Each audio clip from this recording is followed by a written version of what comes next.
Good afternoon, sir. Good afternoon. Good afternoon. Can I call Mr. Muchow? Okay, just like Certainly. please, and repeat after me.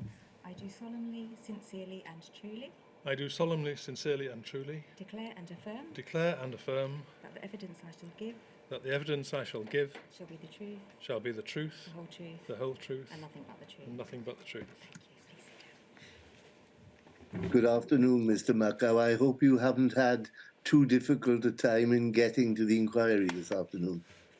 You obviously have heard. Yes, my train was cancelled and then my seat was taken Yeah. for the next one. Well, if it's of any consolation to you, if I had been attempting to come, I wouldn't even have got out of the town in which I live. So at least you got there. I texted my wife to say much the same for the future. Thank you. Can you give your full name, please? Stephen Manfred Muchow. Mr. Muchow, do you have in front of you a witness statement? I do. And is that statement dated the 12th of September of this year? It is. Could I ask you to have a look at the final page, page 22 of 24? Yep. That's my signature. And that's your signature. Thank you. Is that statement true to the best of your knowledge and belief? Yes, it is. Thank you very much, Mr. Muchow. That statement is going to go into evidence and it will be uploaded onto the inquiry's website. So the questions I'm going to ask you today will be in addition to the questions you've already been asked about in that statement. But I'm going to start with a bit of background. You joined ICL in 1979, is that correct? Yes. And you held various roles in Pathway and then Fujitsu until your retirement in 2009. I did, yes. Much of your time at Pathway was as in the customer services division. Is Yes, that right? yeah. I think between 1985 and 2001 you were in that division. In fact, most of my career in ICL has been with customer service. Thank you. And you were customer services director at the time of the rollout of Horizon. No, I was customer service director. Yes. Yes. Yeah. Beg your I think in 2001 you became business director. Yes, that was a. There were some organisational changes in the offing, and I became interim managing director, which is business director. So for the core period that we're going to be addressing today, you were customer services director. Yes. And I'd like to start by looking at the hierarchy of ICL at the time. Can we look at poll 000282211, please? Thank you. This is part of the codified agreement, and if we turn over the page, it has... thank you very much. Could we look at the structure there, the diagram at the bottom of the screen there? Thank you very much. So we have there your name. It's the second one from the right-hand side, Director Customer Services. Is Yes. that right? Mm-hmm. And there's quite a flat structure. Can you just explain to us how that worked with the various directors and who they reported to? Well, we all reported to John Bennett. This was a contract, a PFI contract initially, and there were myriad streams of work and expertise required. And so all of these people here were responsible for a very specific part of the bid for the contract, and subsequently some of us remained on to operate. So in terms of your reporting line, is it Mr. Coombs and Mr. Bennett, or principally Mr. Bennett, or principally Mr. Coombs? Principally Mr. Bennett, but my recollection of Mike Coombs was that he's a very difficult man to ignore, and he had a great sway. And was it straightforward to report concerns to the managing director and the deputy managing director? Was it straightforward? Yes, in terms of the reporting lines and their management style, for example. Yes, I think John Bennett, he chose the people that he wanted to do these roles. He interviewed us. I remember there being quite a team spirit. This was a very large bid that we were mounting. One of the largest, I think, that ICL Fujitsu had ever done. and I think it depended on a great deal of teamwork, and so we were very much a team, and John, as I recall, was somebody who he had an open door, and we knew what we had to do. He set our objectives, and we got on with it. Thank you. Can we look at page 16, which sets out your CV in a bit of detail?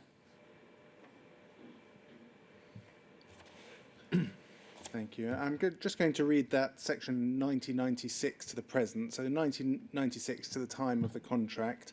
It describes your role as Director Customer Services Pathway, responsible for all aspects of customer service across all boundaries, both internal and external, and with subcontractors. Yeah. And if we go over the page, it sets out your role in a little more depth.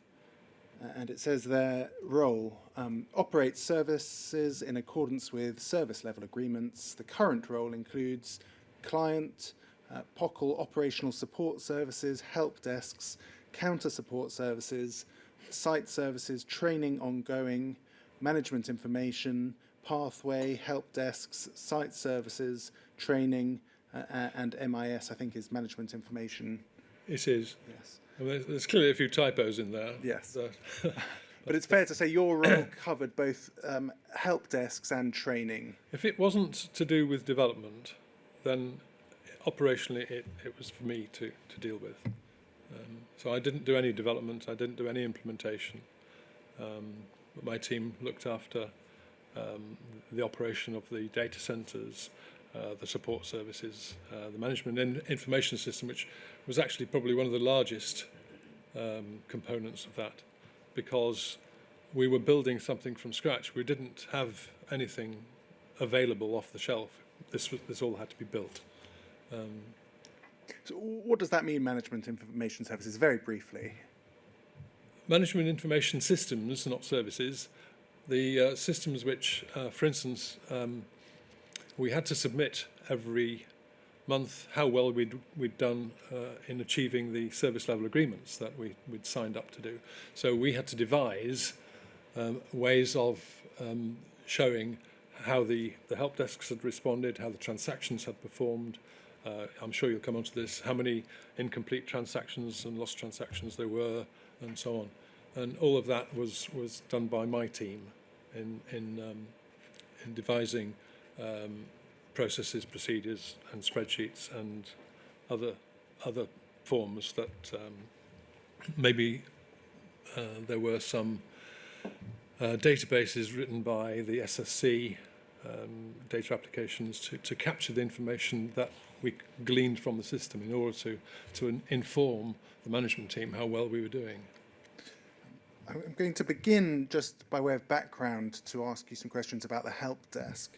We have heard about the help desk both in the previous phase and this phase, Yeah. But just to refresh our memory, can you tell us in very brief terms what the help desk was, the Horizon System help desk, and how that differed from, for example, the National Business Support Centre? Yes. The Horizon Systems Help Desk was the first point of contact for most things that were unexplained, went wrong, confused in the system. So the postmasters and their staff would call the Horizon Systems Help Desk when something didn't go right. The first line of support was the HSH, where they would log into a system called PowerHelp, which was a global ICL system for recording calls. And they would follow scripts to determine.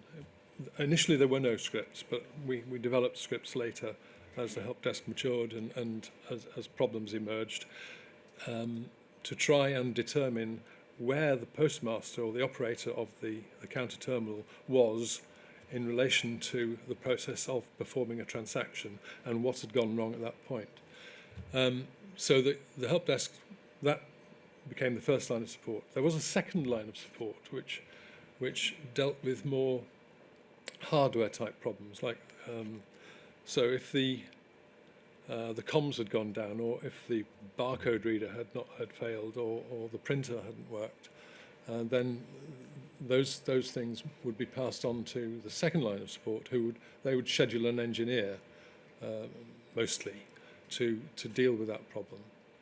And then anything that was a little more complicated that couldn't be resolved in that way, and with particular timescales as well. We had I can't remember what they were particularly, but there were quite stringent timescales in which we had to resolve these issues. Then the call would be escalated to third line, which would be the SSC, the System Support Centre, and they had far more knowledge of the application itself, not from a development perspective, but they had access to how the system operated, and they knew how the system software integrated with the hardware, and so they would be able to deal with a much more in-depth query and hopefully resolve a fault. If they couldn't resolve it, then the problem rested with development. So there was something fundamentally wrong with the product, and it would be escalated to fourth line support.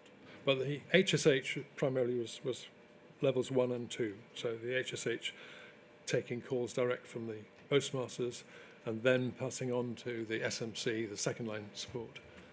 And they were mostly engineering calls. Did you hear Kevin Fletcher's evidence from earlier this week at all? Kevin Fletcher? Yes. No.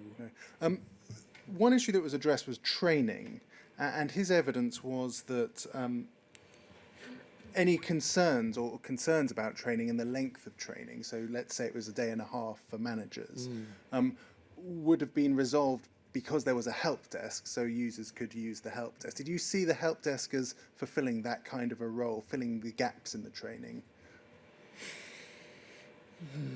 At the time, no.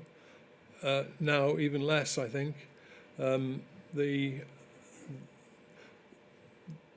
postmasters took many years to get where they were in dealing with the processes and procedures of the post office. Selling stamps is not as trivial as it sounds. But even more so when you start introducing benefit encashment services, and those things were very, very complicated, and even the postmasters struggled before, in my understanding, that before Horizon, with some of the rules and so on. But at least at that stage, they were in charge of everything themselves. When it went into Horizon, the recording of what they did was assumed to be automatic, and sometimes the software may have assumed that they did things as the software expected them to do, and if they didn't, then there would be a problem. The help desk had the dilemma. It didn't understand, first of all, how the post office, how the postmasters did their normal operation. They were simply responding to, I've got a problem with my printer, or I can't balance, or something like that. They would follow a script, but they didn't. That was in no way a substitute for 20 years' experience of doing that type of thing manually, and so I don't think the help desk was capable of doing that. And in terms of the training, then, were you involved in the training in the early stages? No, not involved in the training. I was involved in negotiating with Peritas, and I think earlier it was called ICL Knowledge Pool.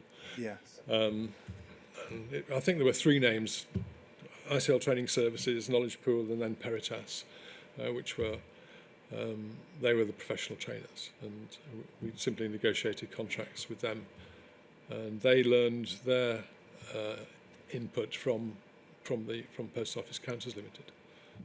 And this is slightly out of order, but just reflecting on that training, do you think it was sufficient given your experience of the subsequent issues with the help desk?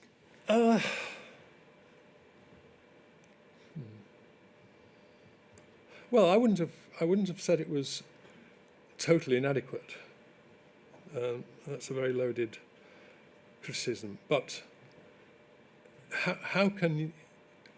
It was sufficient to talk through the process of operating the equipment to perform a specific transaction.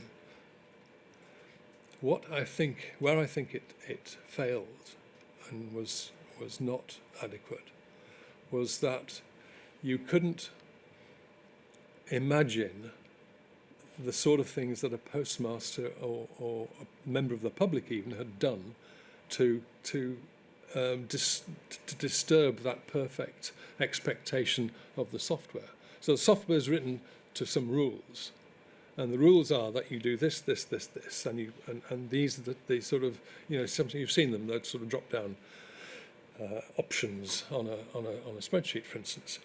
If you do something that's not there, then it's the lack of robustness of the system that causes the problem, and I think it was not clever enough to anticipate all of the different ways in which the operators and the environment, communication systems included, could perversely affect their sort of ideal expectation of events.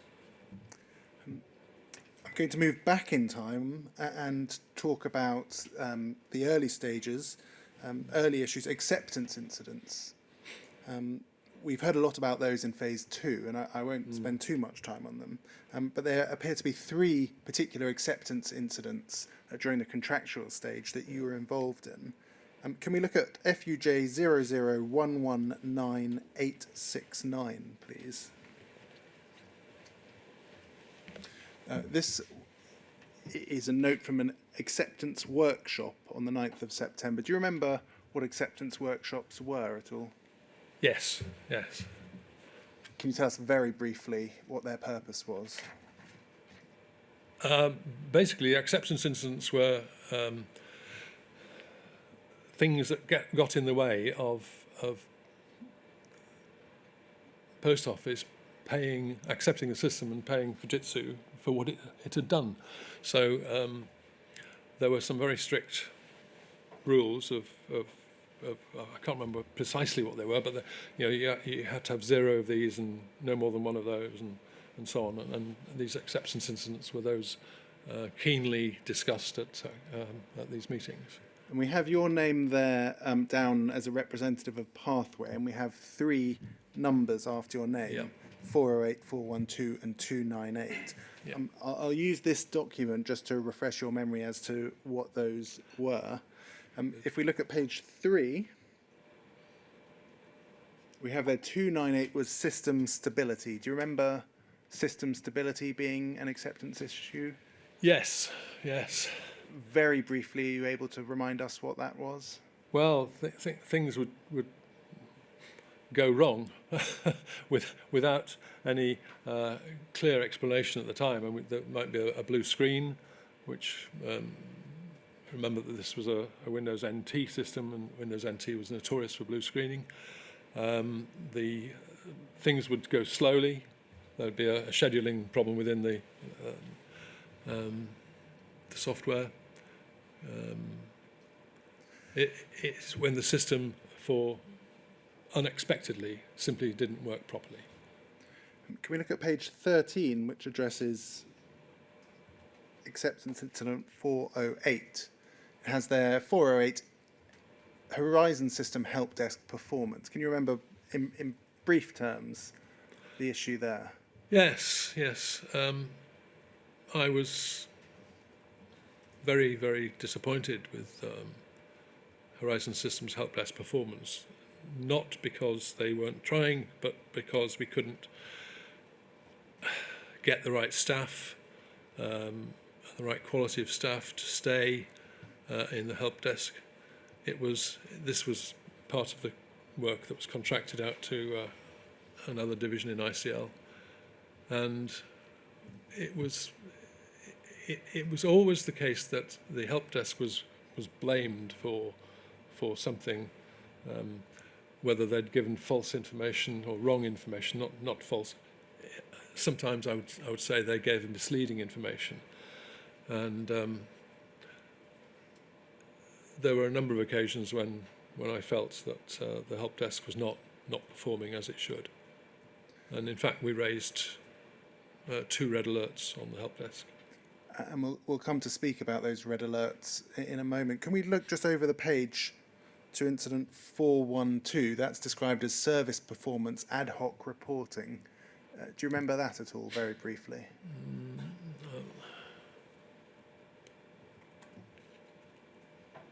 I don't remember it from on the top of my head. I'm just reading again.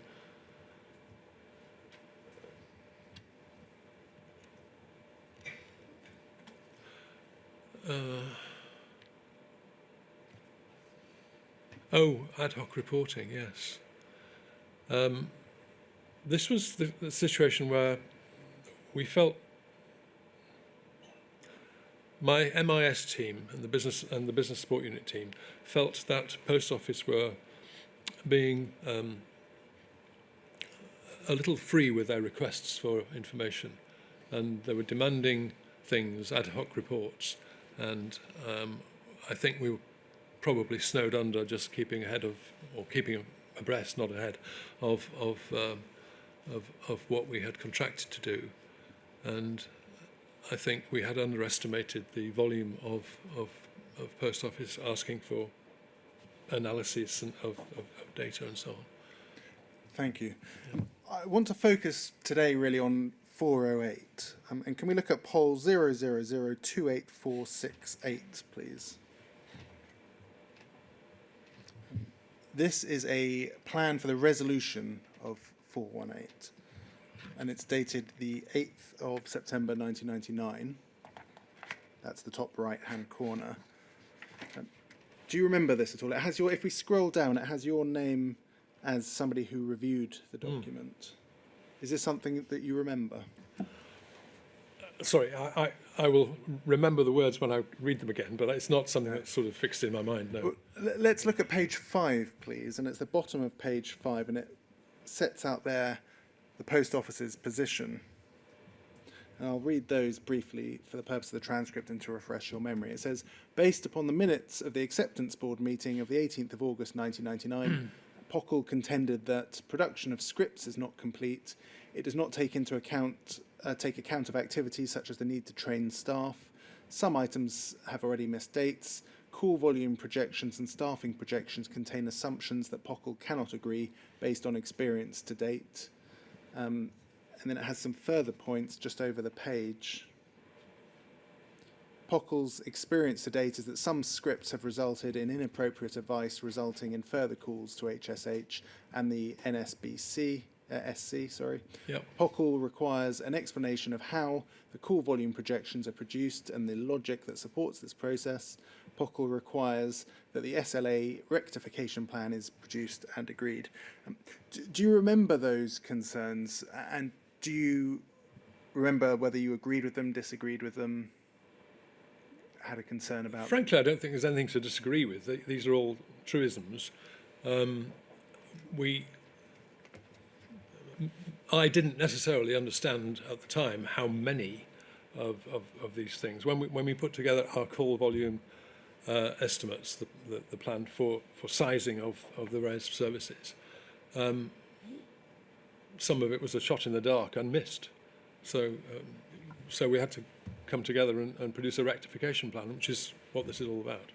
And can we go back to the workshop of the 9th of September? So that's after this. Mm-hmm. So that's FUJ 00119869. And if we look at page 13,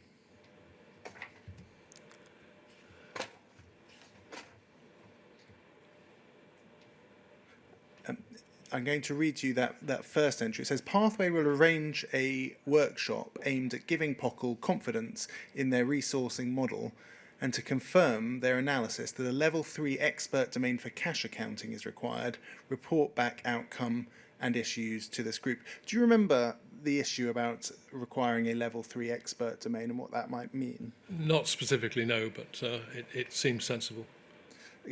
So you've described to us the various levels Yeah. of help desk. Is that saying that there should be extra expertise in relation to cash account issues? Yes, in the SSC, level 3. And do you remember why that might have been needed at that time? Because the first and second level support structure was inadequate to be able to resolve those issues, and it would inevitably be escalated to level 3. And if you didn't have more expertise in there, then where else would you? Well, you'd have to escalate it to level 4 when they were doing development of the next release. And no, so we had to have level 3 expertise. And can we go to FUJ 00119870? This is a bit later on, so 13th of September, not too far on. Can we look at page 11? We return there to acceptance incident 408. And again, on the second entry there, pathway to produce outline proposals on service levels for the cash accounting expert domain. Do you remember that ultimately happening, the extra assistance for cash accounting? Did it happen? Or is that something you have any recollection about? It must have done. I can't specifically remember it from an event flag that would. I just don't remember that, but it must have done because ultimately this was resolved. I'm going to read you that final. Excuse me. And Yes, we did have more expertise in level 3 in the SSC.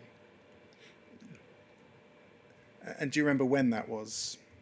Was that on your... No, but it would be within this time period, certainly.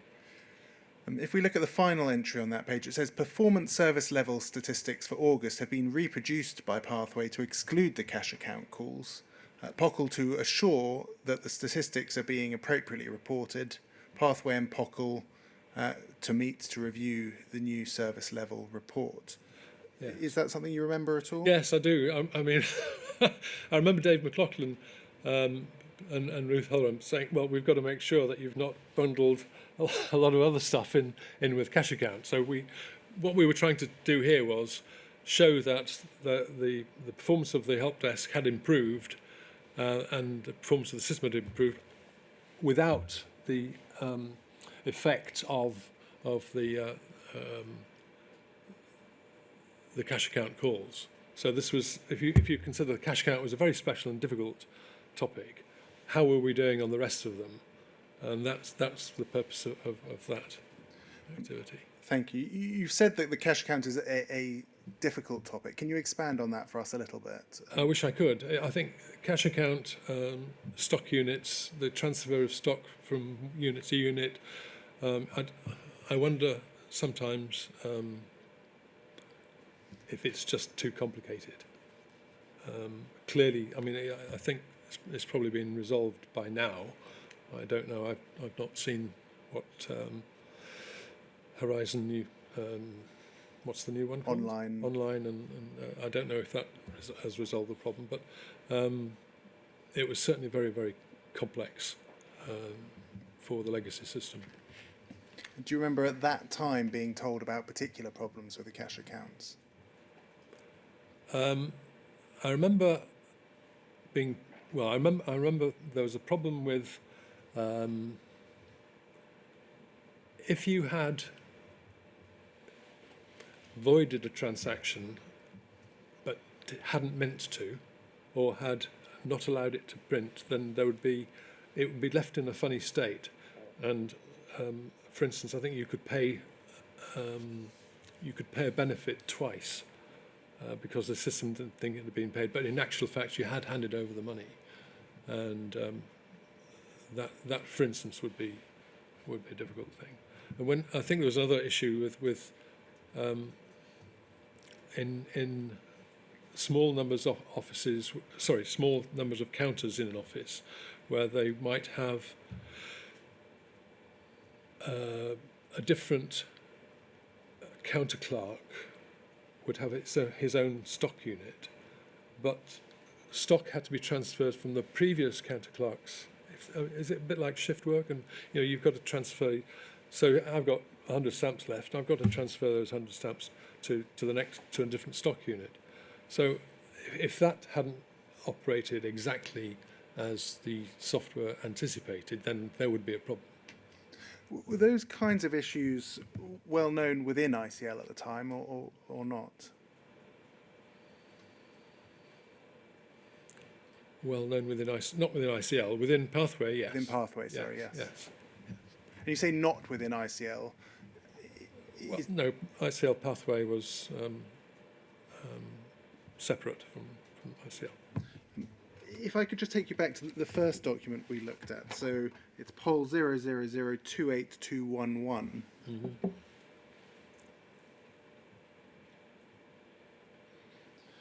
On that first page, that's the overall Pathway board.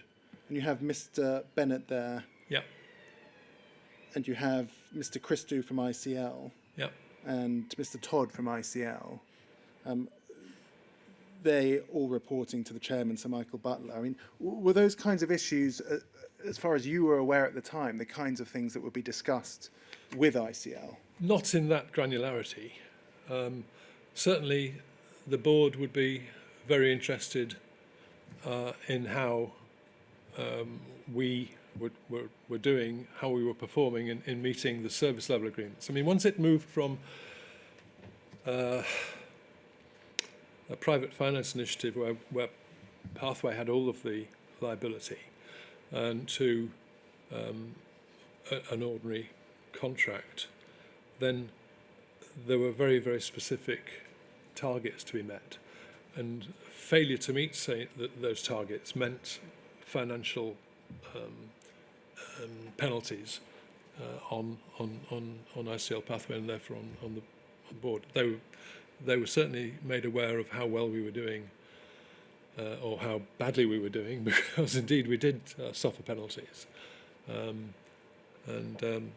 But they wouldn't have known in such fine detail the reasons for those things. Can we look at poll 000285509? And this is on the same theme as the documents before. This is a 14th of January meeting in 2000. So this is forwarding it, but if we turn over the page, it refers to us. It's a special meeting at Gavrel House. Do you remember that meeting at all? Sorry, no. No. This seems to be a meeting to decide on the recommencement of rollout. And if we look over the page, there's a section that I can read to you at the top of the page. It says, Tony Oppenheim advised that ICL Pathway intended to move forward with POCL on the contractual agreement immediately following the meeting. The meeting between Andy Radker and Steve Muchow earlier in the day on outstanding issues surrounding acceptance incident 408/3 and the level of agreement that had been reached would facilitate this contractual discussion. It was intended that the summary of actions that had been produced as a result be incorporated as a working document following review by the lawyers of both parties. So it seems as though there was agreement on that date to essentially go ahead with Horizon, despite issues with acceptance incident 408 still continuing. Do you remember that at all? I don't remember the degree to which the outstanding issues with 408 impacted Post Office's perception of the viability of continuing the rollout. But clearly we did continue the rollout, and so I must assume that we'd come to an agreement that it was okay. I can't remember the details.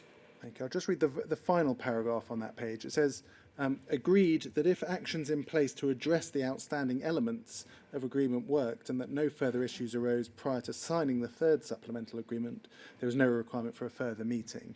Do you remember agreements to work on the issues relating to acceptance incident 408 going forward? So it hadn't come to an end in January at the time of rollout? Or just before rollout? They never came to an end, is the honest answer to that. I mean, these things, it's a matter of degree and risk. The customer needs to decide what he's prepared to accept in terms of risk, quality of service, performance, and so on. And if we had been able to persuade them that it was acceptable, then they would go ahead. But they would need to make that decision for themselves. It was not, we couldn't insist. So we worked constantly to try and improve. I mean, these things, I mean, there will never be zero. You'll notice in some of the requests for performance, there's a target level of 0. Well, I'm sorry, but we never ever achieved 0. Not except by good fortune in one particular month, but it's an exponential curve approaching 0. The more mature that the product becomes, and the more experience that the support teams and the users have in the characteristics of the product itself. So, I think what this is saying is that we did come to an agreement that it was down to a sufficiently manageable level that didn't pose a risk to going forward with a rollout. Can we look at poll 000285512? This is very shortly after, and it's before the rollout resumes again in January. This is sent to you by Paul Westfield. Do you remember who Paul Westfield was at all? Oh yes, I'm his son's godfather. Well, I wish I were. What was his role? Paul was in charge of a number of things, actually, to do with managing the service delivered. Can we turn over the page, please? I can't remember his job title, to be honest.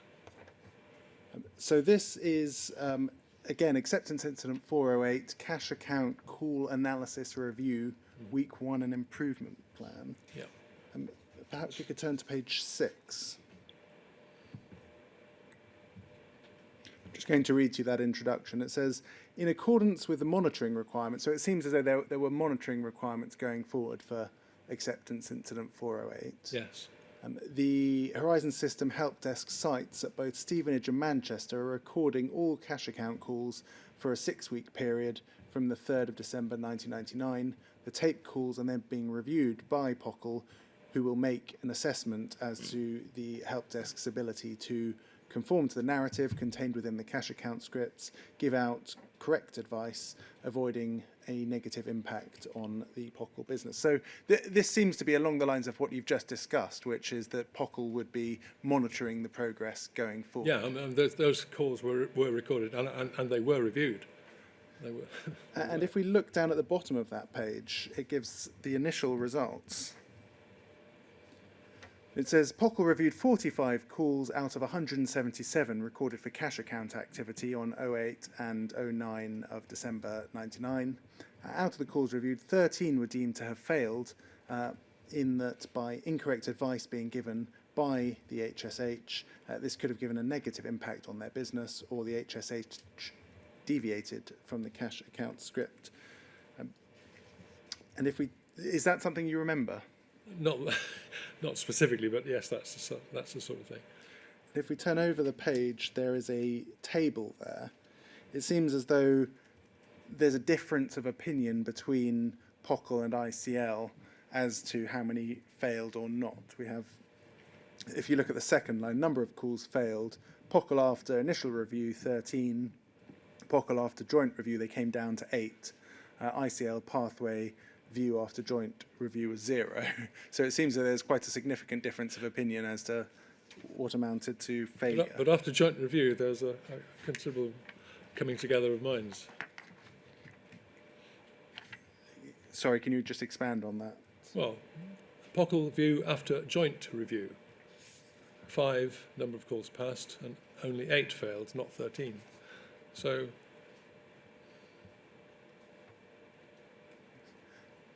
they'd moved their position.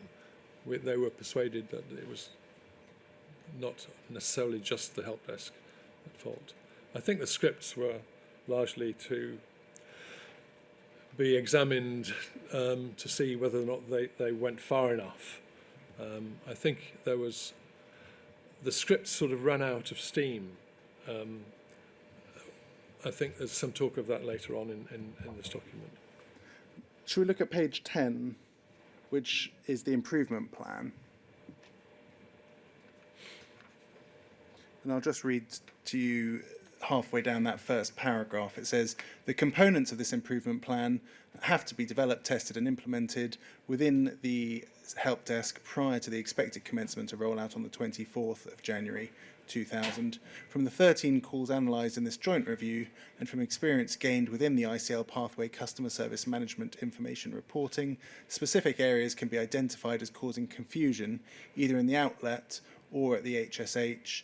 These are believed to be 1, out-of-hours stock units, e.g. lottery and associated prize allocations, 2, discrepancies and dealing with the entire complex subject of reversals and suspense accounts. So this is something that you had briefly addressed before, about a particular issue with discrepancies and cash accounts. Can you perhaps expand on the significance of that? I think what this tells me now is that we should have recruited postmasters who knew what they were talking about to do this role to help postmasters. And in fact, later on, with the introduction of the the Network Business Support Centre, which was another help desk manned by Post Office Counters Limited, these issues were dealt with there. I think that was a sort of admission that laypersons simply couldn't handle that type of call with good effect to the satisfaction of Post Office.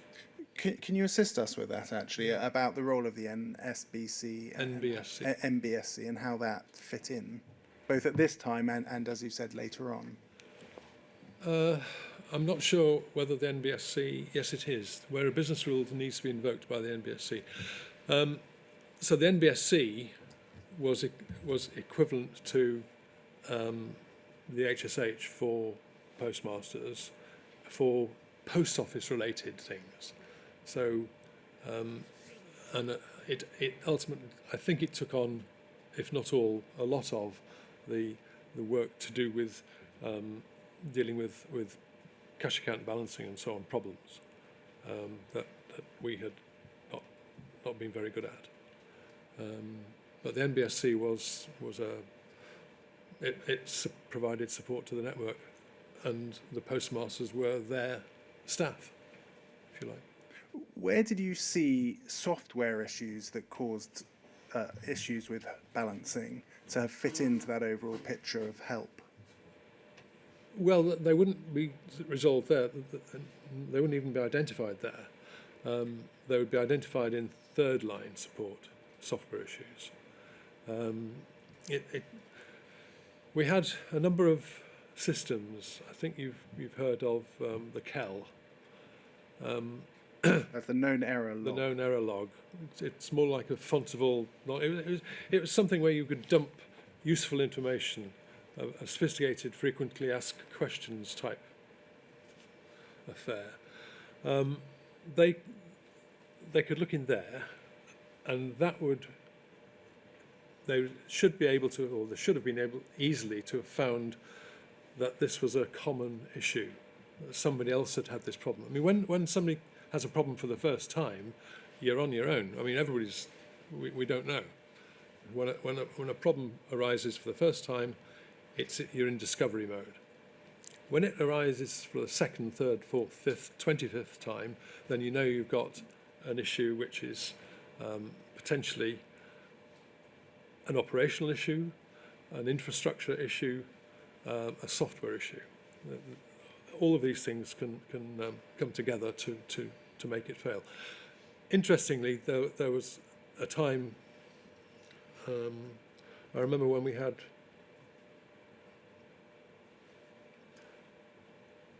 I think it was in NR New Release 2. There were a number of sites had no issues at all, and some sites had terrible problems balancing. There is a document in my original bundle which demonstrates this, and the assumption was that there was a fault on the network in that was dealing with that place, but in fact, I don't think it was a network fault. I think it was something that had simply maybe have been missed or miscommunicated in the training, and this group of postmasters were doing it differently to this other group of postmasters.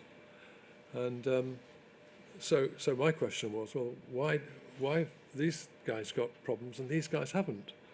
There's something markedly different between the two groups, and that's where you need the SSC to delve in to find out precisely what was going on and to see what the root cause was. And if they could fix it, they couldn't fix it per se with a software fix, but they could pass that on to development, and they could look at it and see whether or not it was reproducible on their test rigs. And if it were, then they could incorporate that into the next change for the next release or a maintenance release. Again, we'd have to discuss that with Post Office, but that's how the system worked. So that the help desk itself would only basically know either what was in the script or what had been reported before that had been fixed with a known workaround or a reinforcement of procedure. So you've spoken about the known error log. Who had access to that? I believe just the SSC, the SMC and the help desk. And I think Fourth Line would have done, but they were more interested in Pinnacle. Would the Post Office have had access to it? I don't believe so. They might have done. They did when they had staff in Feltham working alongside the test teams. So yes, they would have had access then. Who were those teams? Sorry, which? From the Post Office? I don't know. They're probably... What was their job, though, in Feltham? They would be looking at model office rehearsal and... model office rehearsal, I think. MOR1, MOR2. And from recollection. Your understanding is that they would have had access to something, to the known error log? Perhaps that's too strong. Maybe I should say they were not denied access, but it was there. And so they would have access to ICL internal network or internal systems? I don't think they'll have had access to internal systems, no, because these were shared systems sometimes, and had information on them which wouldn't have been right to share with the outside. So something like the known error log may have been something they could have requested, for example. Is that your evidence? I think they could have done, yes. Yeah. But it's not something that they would have had made available to them as of right? I cannot recall mandating that Post Office should have their own access to the known error log, but I don't believe they were ever denied access to that, and I'm pretty sure that Pinnacle and known error log was used in communication with Post Office when we were discussing problems, and in fact in many of the boards, I think even in the CAPS board far back, there were Pinnacles discussed there, but the Pinnacles were likely to have been, if you like, how I don't like using the word sanitized because it suggests we're hiding something, but there would have been extracts from exported from Pinnacle to give to the management teams on who were deciding when to go forward or whether not to go forward. Thank you. I'm going to take you to another document. It's FUJ 00118186. And this is the third supplemental agreement that was between Post Office and ICL Pathway on the 19th of January 2000. Is this something you had any involvement with? I think I was involved in meetings, but I'm not sure I can remember. if we go They to were very dry meetings. page 7 of that agreement is Schedule 1, and it concerns help desk improvements. Yep. Do you remember help desk improvements being a significant part of Oh yes, that agreement? yes. And if we look at, for example, call scripts, it says there the contractor and POCL agree that separate call scripts shall be introduced to be followed by help desk staff in relation to out-of-hours stock units and discrepancies in dealing with the reversals and suspense accounts. So those are the two concerns that we That's spoke what we were about just discussing before. earlier. Yes, indeed. Yes. And if we look at, I mean, we drafted them, and as it says, POCL reviewed them and said they were okay or not. and can we look at page 9, please? It goes through other agreed improvements, and one of them is the Horizon Guide to Balancing, and it says the contractor shall review all cash account scripts in use at the date of this agreement and shall ensure that they are consistent with the guide produced by POCL and provided to the contractor prior to the date of this agreement, called Balancing with Horizon. Yep. Is that something you remember? Yes. I don't remember the content of it, but I remember that specifically because what we wanted to do was to get a definitive statement. This is what you should be doing, and that's what we hoped Thank you. That can be taken Post Office down. provided. So this was all shortly before the national rollout resumed on the 24th of January. What do you recall of the Post Office's attitude towards those kinds of issues, so help desk issues, and the issues that you were involved in? Well, the Post Office's attitude was always one of getting the best for Post Office from the contract. I mean, these guys were quite good at driving a hard bargain. It was my job to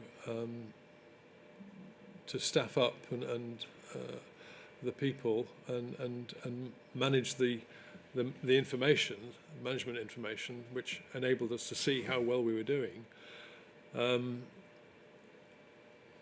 to persuade Post Office because of how well we were doing, because in that distillation of information resided the reward. I mean, we were paid a sum of money, but then we had to give back for all of the failures that we had, and so it was in Post Office's interest to make sure that they were very well documented what we had to do, and that they were assured that when we said we had done something, that it had been done, because if we hadn't done it, then we would owe them some money. It was I think it's a typical contractual relationship. We've seen there, in terms of required help desk improvements, focus on discrepancies and focus on balancing. Yeah. Were those issues quite prominent issues in your discussions? I think particularly on balancing, yes. Balancing was a big issue. Cash account discrepancies, big issue. I cannot imagine. I mean, their whole business was revolved around selling products for themselves and for other of their clients, and they had to level up. They had to settle up at the end of the month or whenever, and so it was important that the information was correct. So, And what was the atmosphere like? I mean, was there anger, upset? Or? No. I mean, I think irritation sometimes, but no. I think we tried to do business in a professional way. It wasn't. We didn't fall out about it, but we didn't get our own way, and we had to fight for every improvement that we thought we'd made. I mean, there were things, for instance, that the Post Office did that made life difficult for us. I mean, consider reference data. You know, if you issue reference data to the post offices and say that a tenpenny stamp has changed to become a tenpenny stamp, and that's what happened. And so there's huge volumes of reference data that we had to process unnecessarily, and that degraded our performance capability, and we possibly hadn't allowed for that level of work in our assumptions of the volumes early on when we struck the contract. So yes, there was some give and take to be had, pointing these anomalies out and trying to do a quid pro quo, I guess. I'm going to go on to talk about technical issues, software issues with Horizon. Was the link ever drawn between these issues that postmasters were having and that the post office was recognising on the help desk, insofar as balancing is concerned, and technical issues? Yes, they recorded that's why they took to insisting on the new scripts, validating those scripts, and recording the conversations. So, yes. But were those aimed at improving the way in which a postmaster would go about using the system, or were they aimed at identifying actual technical problems with the system itself?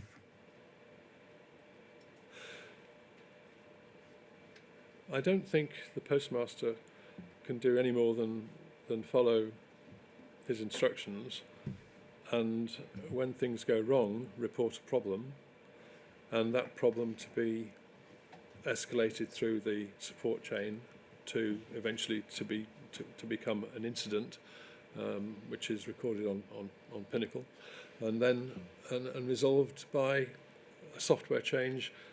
Hopefully there might have been a workaround to mitigate his situation at the time and to keep things moving, but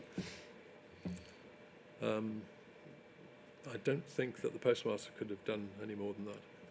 But as the person who was responsible for the help desk, you were seeing these workarounds, for example, being put in place, and you at the same time were being blamed for failing to meet certain objectives. Was there ever a thought in your head that actually the problem is the software rather than the help desk? When the problem was the help desk, I sorted out the help desk. Except I didn't. I sorted out the contractor for the help desk. When the problem was the software, then we sorted out the software.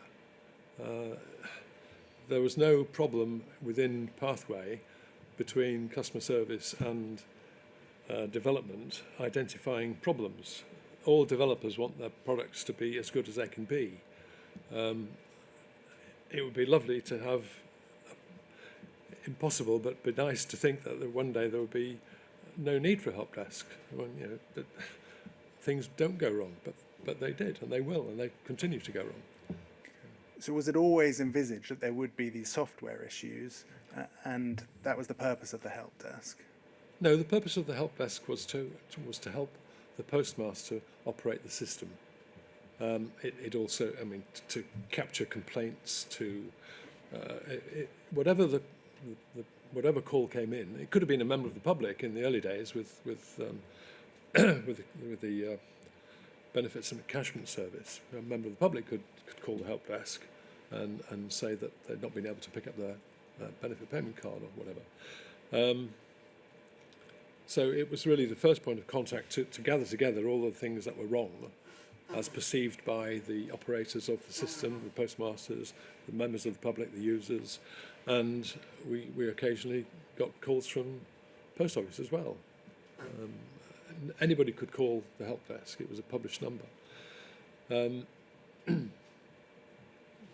filtration of those things and the distillation into specific problems that were capable of being fixed by changing the software was the job of the System Support Centre and development and the test teams. That we had test rigs in the SSC that could reproduce the fault.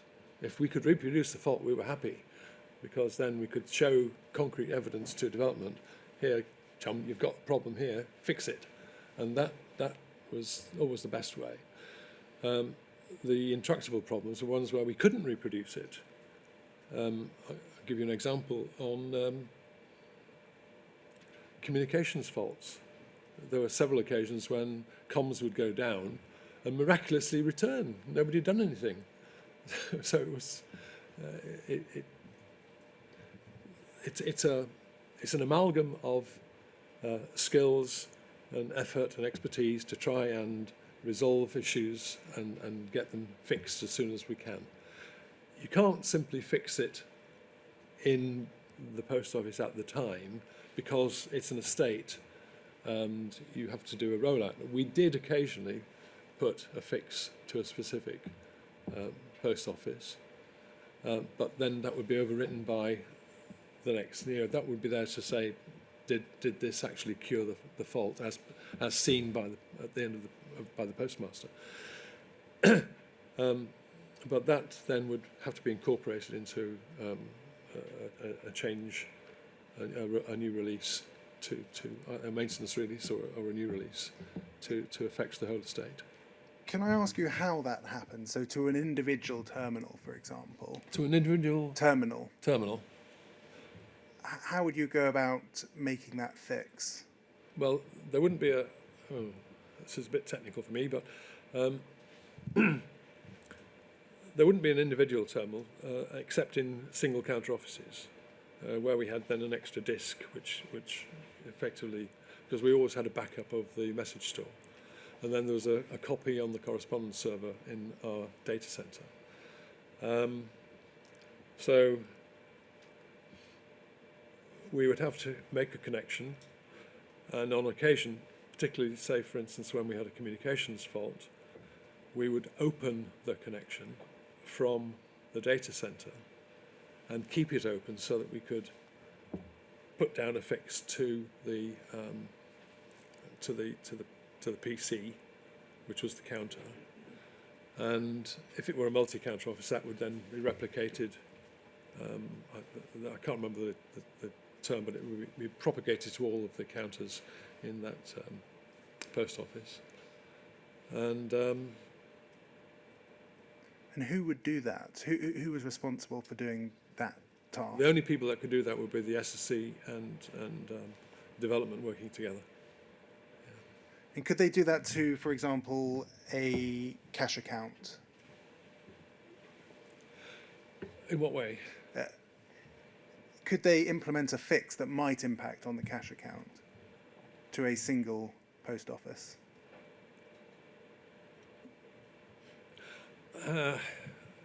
Yes and no.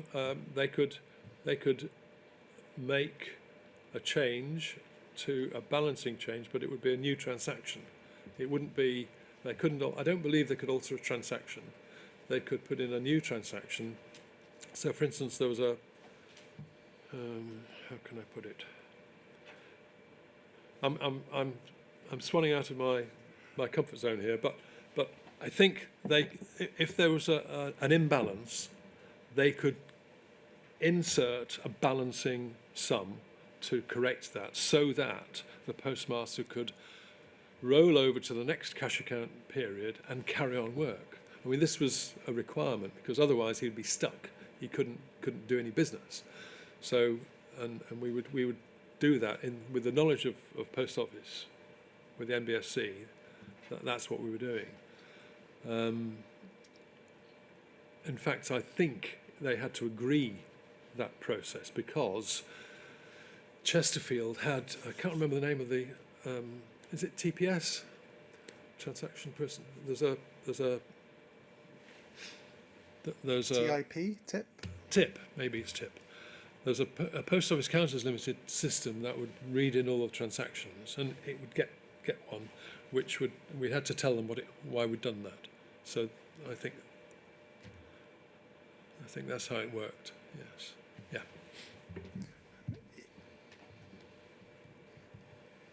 I'm going to ask you about technical issues now. As insofar as you're able to. You've addressed incomplete transactions in your witness statement, and we'll briefly look at those. Yeah. Can we look at poll 000281000, please? So before I move on, is there anything that you wanted to ask in relation to that access point? No, thank you. But since we've got this very short break in your line of questioning, In about 10 minutes, could you engineer a short break for me, please? Absolutely, yes. We'll take a 10-minute break today if that is sufficient. Yeah, that's fine. Thank you. Can we look at page 146 of this document, please?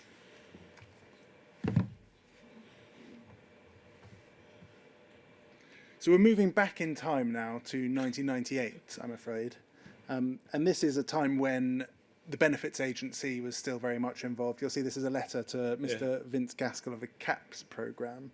And it's a letter from yourself, dated the 15th of September. Yes, I remember this. And I'm just going to read that final paragraph. It says, you may note that as overall transaction rates increased, the problem diminished. In August, the success rate was 99.98%, with less than 3 transactions per 10,000 being incomplete. Do you remember approximately how many transactions might take place in a day or a week or? No, I'm sorry. No. Not offhand, no. Our target is to continue to reduce the number of incomplete transactions towards 0, and we're confident that where the cause is a systematic error or where a systematic preventative measure can be devised, then this will be achieved. You've said they're towards 0, and that's an important point that you raised in your evidence earlier, that you will not get to 0. Your aim is to go towards 0. Have I understood your evidence correctly? There will always remain a residual human element for which there is no ready answer, except that increasing experience of the behaviour of our end-user community will be able to reinforce the application of correct operational procedures through focused feedback and transaction re-engineering. Yes. Can you tell us a little bit about that and what you meant by that? Yes. No. This is very dear to my heart. What I was striving for was, if you like, hostile testing. Human beings don't always do what they're told to do, and programmers always, well, they're supposed to, always do what their specification says they must do. So when a program is written to say, take the numbers out of these 3 boxes, add them together and give me the sum, it expects them to fill in 3 boxes. Now imagine one of those things was divide by this number and then not filled in that, but divided and left it at 0. We'd have ended up with a divide by 0. It's something that we didn't expect because it wasn't written in. It's not a specification for what to do. It's a lack of a specification of what not to do. So it's all we can do is anticipate what sort of anomalies might be introduced by the human operation of these systems. And we're all human. We all make mistakes. We all type things in the wrong boxes now and again. And I want the system to not fall over in a flap when that happens. And if it's a ridiculous answer, for instance, if it divides by 0 and creates an infinity number, then I don't want the balance to say infinity, because I'm not saying that's what happened. This was something that was we tried to get across, particularly in the contractual discussions with Post Office, about setting targets that were literally never going to be achieved. And what's the point of doing that? So, as I say, it's like an exponential curve. It approaches 0.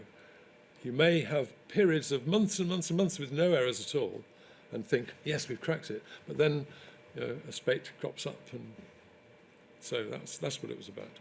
And you refer there to the human element. Yeah. Is it just the human element No. that might not make it 0? Or were there... No, as I said, the human element is that it may have been coded incorrectly. Yes. It's where human beings are involved. There's always going to be errors. So. Thank you. Sir, might that be the appropriate moment to take the 10-minute break? Yes, so if we come back at 20 past... Yeah, that'll be fine. Thank you very much.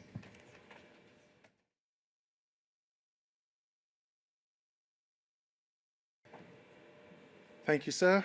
We are back. Very good, thank you. Can I bring up onto screen poll 000900428, please? This is a very long second supplemental agreement. I'm only going to take you to one page. But is that a document that you were familiar with at the time, the second supplemental agreement? I think there was a third as well. Yes. Yeah. Was it something that you played a part in? I might have done, if there were changes to requirements. Can we look at page 21? This addresses the TIP interface. And I'm just going to read to you that first paragraph. It says, during the period from the 3rd of October 1999 until the 14th of November 1999, the percentage of cash accounts received by POCL across the TIP interface containing cash account discrepancies shall not exceed 0.6% of all such cash accounts. Is that the kind of thing that you were talking about before when you say you can never get to zero, so you need to be somewhere above zero? Well, it's one example, yes, but even before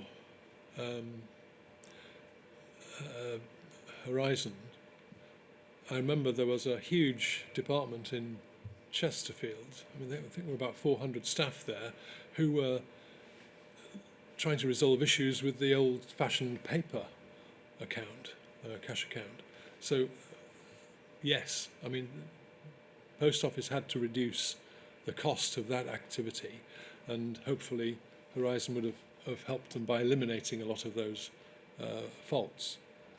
But clearly they anticipated them still being there, and 0.6% I think is still quite a large number of faults to get through. And was that an acceptance that there would be discrepancies in the cash account going forward, irrespective of how hard either side tried? Well, I can't speak. I'm pretty sure that it was, yes. I can't speak for what they actually felt. I mean, they had aspirations of it being zero. They were running a business, and if they could do without some cost, then so all to the good. If it minimised their expenses on dealing with these discrepancies, then yeah.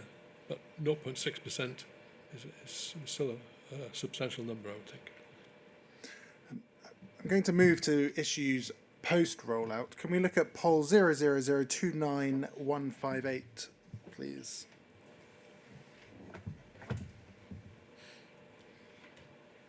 This is a service review performance statistics for January 2000. It's dated the 7th of February 2000 in the top right-hand corner. Yeah. You were on the distribution list and you are named as the approval authority. Yeah. Can you tell us what were service review performance statistics, or what was a service review? Well, they were, if it moved, you measure it, and I think you'll see in the next few pages, please. And the names there, are they all ICL or pathway names? They're all my team. They're all your team? Apart from Tony, who's our contracts director, finance director. Would this kind of a document have been shared with, for example, the Post Office? Not in this form, I don't believe. It might have done with Service Management Review Forum. Yeah, it might, maybe. Can you expand upon that? Why is the Service Management Review Forum there? Or what? Well, because when we would share our performance with them, and they would have to agree. And so, yes, it would be shared. I'm not sure whether this document was the one that was shared, or whether there was something a little more elaborate. Who formed part of the Service Management Review Forum? I don't need names. No, I think. Well, Andy Radker's name and Ruth Holloran's name comes to mind, with me and my team, particularly Richard Brunskill, who was instrumental in doing many of these analyses. Thank Peter you. Robinson, who designed a lot of them as well. Can we turn to page 7, please? I think. And page 7 is the management summary. Sorry, did you want to say something else? No. This is the management summary. If we look at the top, we have there the date of the 31st of January 2000, 2,000 live outlets and 4,485 operational counters. I'm just going to read to you a few passages from there. Yeah. So it starts, as national rollout recommenced in January, there were 2,000 outlets in live operation by the end of the month. However, despite the increased number of outlets, there was a reduction in the total number of calls logged with the HSH, 7,017 calls in Jan 2000, as compared with 7,556 calls in December 1999. This in turn caused the ratio of calls per outlet to drop to 3.5 in January, compared with 4.1 in December 1999. And then it goes on to talk about certain issues. And I'm going to start with the BT bills issue. It says that on the 27th of January, a large number of incidents were raised because BT bills could not be scanned. This was the result of a reference data process fail and a subsequent overrun during the previous night. This particular problem was resolved by advising counters of a workaround and transmitting the missing reference data later that day. So, pausing there, you've mentioned issues with reference data. Can you briefly tell us what kinds of issues you had with reference data? And whether this is typical or not? Well, it's one of many different problems. Reference data is the heart of the configuration of Horizon's system. It basically says what can be sold, where and when, and what the parameters of that sale might be. For instance, the price of stamps and so on. I mean, for instance, not every post office could sell. Not every post office could do a passport, for instance, and so there would be reference data that pertained to that particular post office, and sometimes there are quite a number of errors in the reference data. And who provided the reference data? The reference data came directly from Post Office Counters Limited. And there's a reference there to workaround for the time being until it was resolved. Were workarounds quite common scenarios?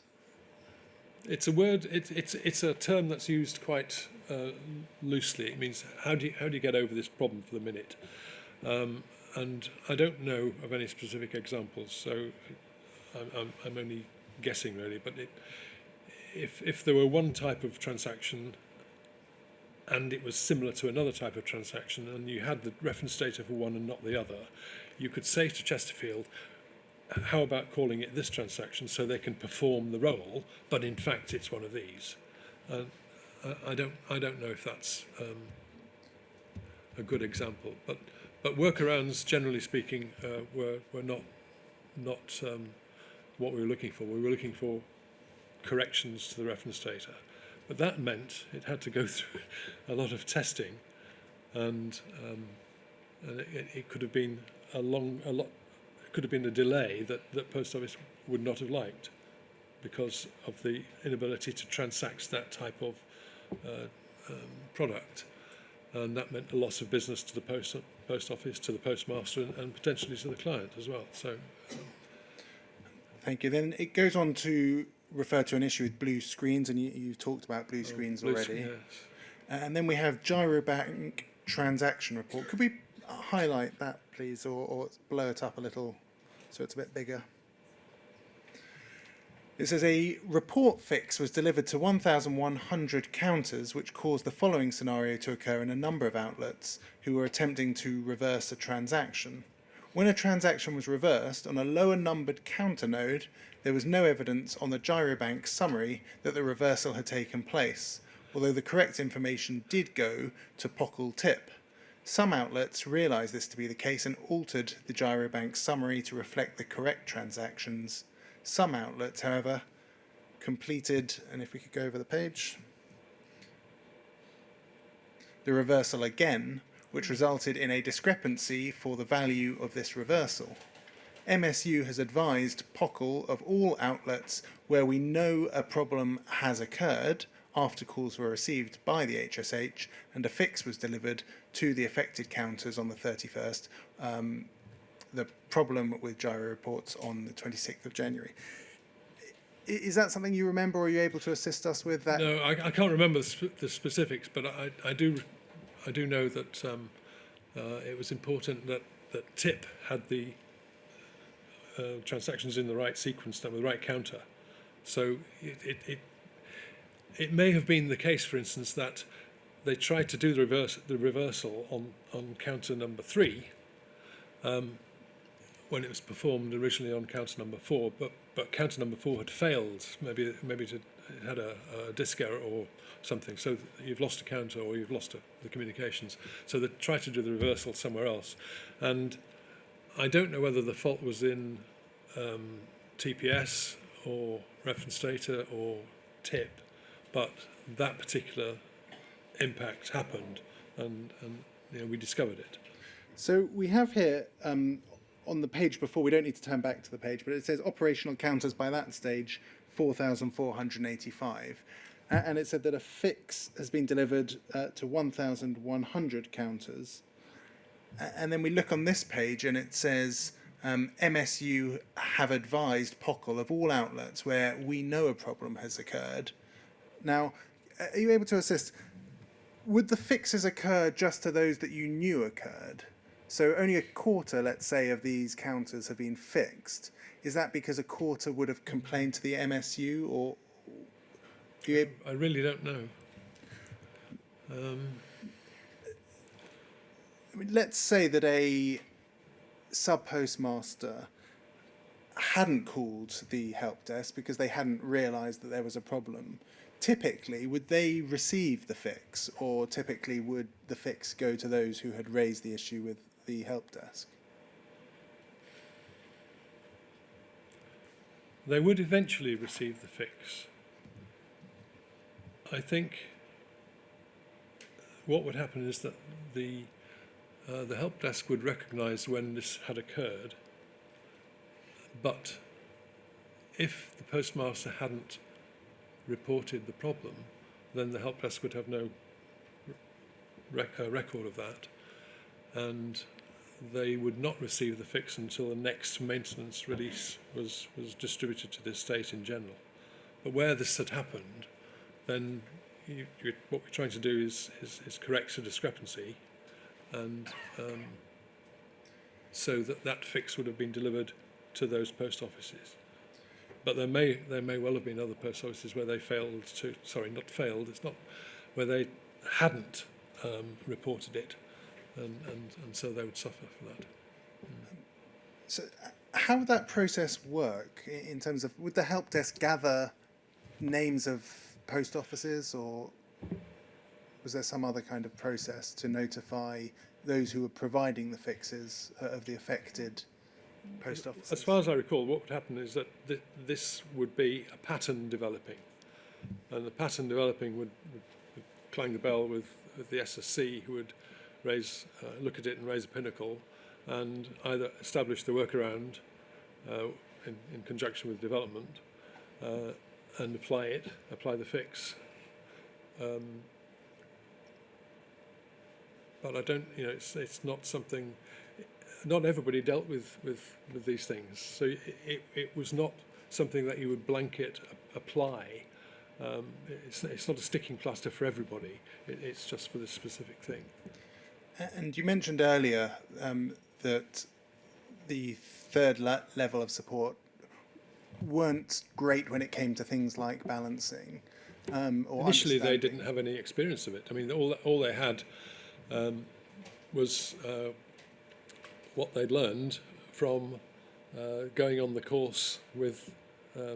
They received the course from Peritas, and I think they may have even visited some post offices. At one stage, we had an adopt a post office, so they'd go through the process with them. But they were not experts in balancing to the post office's rules. And would they have the expertise to understand and spot those kinds of trends that you've talked about? Yes, because they had an impact. So that there was a signal that something had gone wrong, and that is something they can focus on and then find out why and what needs to be done to correct it. Can we go to FUJ 000795350?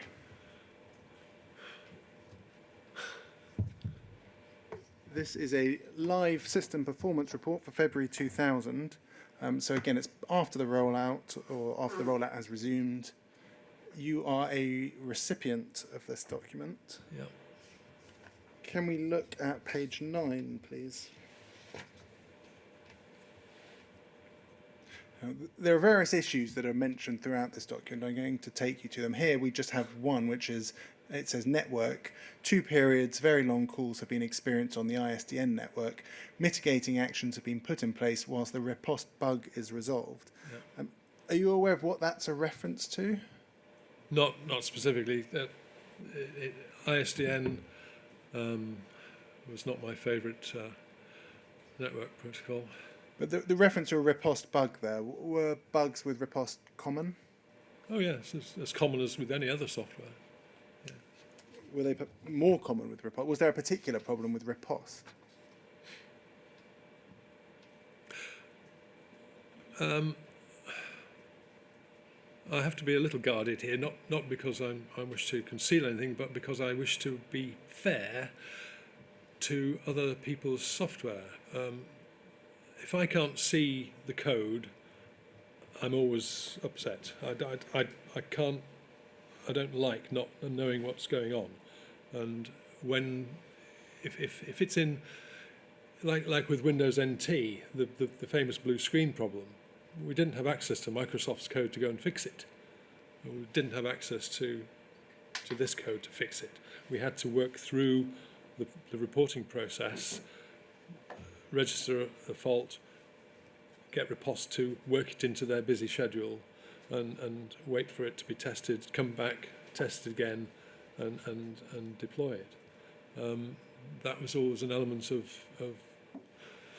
delay that doesn't help anybody. So, can we look at page 46 of the same document, please?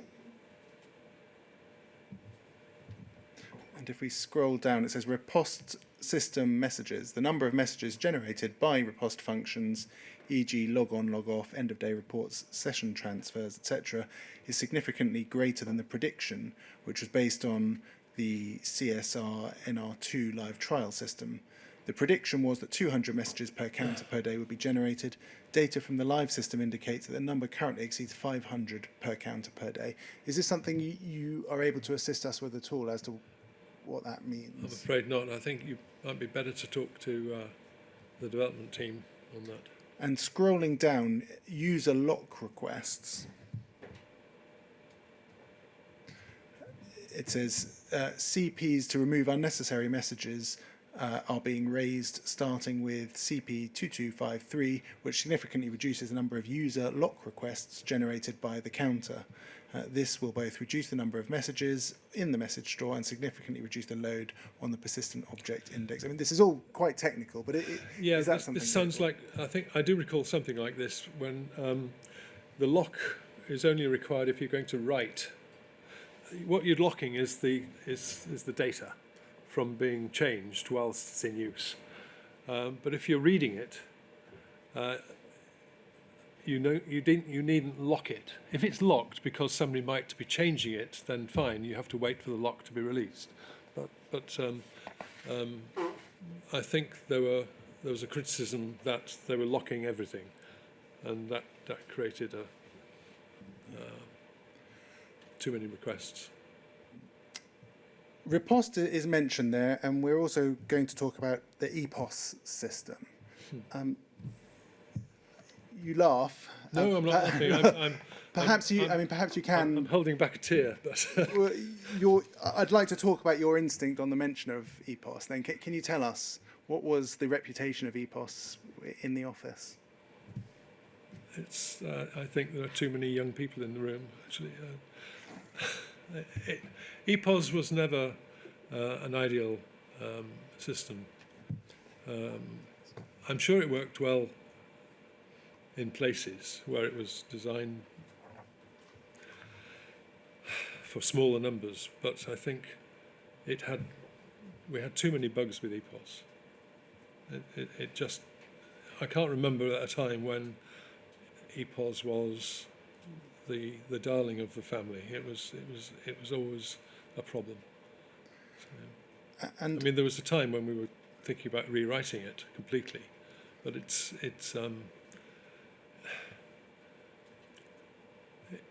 there was a system that post offices used, which was, I can't remember the name, but it was developed, I think, by an ex-postmaster. I'm sure somebody will know him. is this the something Jackson? Oh, that's him, Yes. Jackson. Now that seemed to work and had the support of quite a lot of postmasters. But we had Riposte, and we had either to integrate with Riposte or completely change. Now, if we completely changed, you'd change everything. And I don't think that was either in Post Office's interest or in our interest. So what we had to do was work with Escher and try and come up with a Riposte solution by then, which met the requirements. And I'm not sure it was ever wholly successful. And I'm pretty sure that Next Generation Horizon or Horizon Online changed that. Yes. So, how widely held was your view, that view that you've just expressed to us, of EPOS effectively not being fit? I didn't say that. No. Well, that's why I use the word effectively. Please do. No.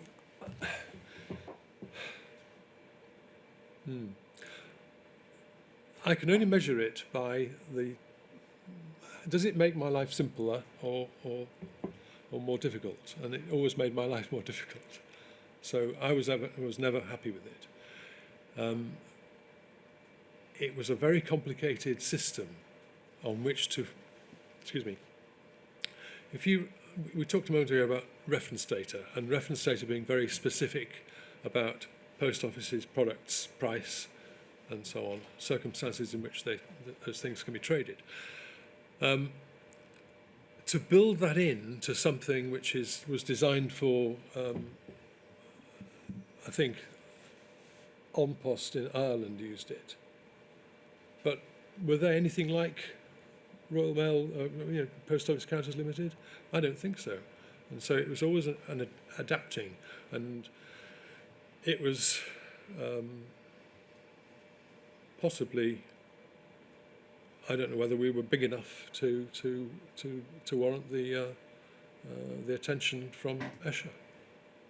They had tremendous ambitions around the globe for this post office system. So I don't know. I'll return shortly to EPOS and some correspondence between yourself and Terry Austin.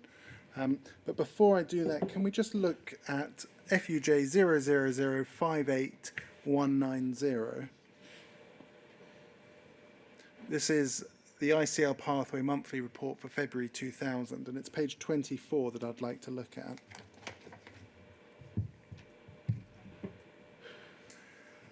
And I'm just going to read to you that second bullet point under acceptance loose end. So if we could scroll down slightly and just highlight that second bullet point.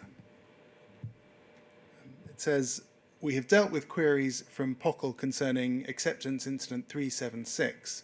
One formal letter has been responded to attempting to avoid the conclusion that we had not found EPOS reconciliation incidents that we should have found, or that we have not reported those we did find. In reality, CS are greatly hampered in spotting the incident because the reports have not had fixes implemented and report large amounts of do-nothing information. We have attended the Release Management Forum and proposed some reordering of the fix backlog, but it will be at least until the first week of March before this situation improves. In phase 2, we were told by Terry Austin that he thought that you had written that particular paragraph, or at least had provided that content. Is that right? No, I think it's John Dix. Is it something that you, I mean, it refers there to CS, so customer service. Yes. Well, CS would be the ones charged or with spotting the incident. And if we couldn't spot it, then we would certainly be hampered. Is it a concern that you recall or something that you're able to assist us with? No, I'm afraid not, but could I look at the rest of this document? Yes, absolutely. If we can. Where is it? Is it in the... Well, if you'd like the hard copy, it's your D18. D18?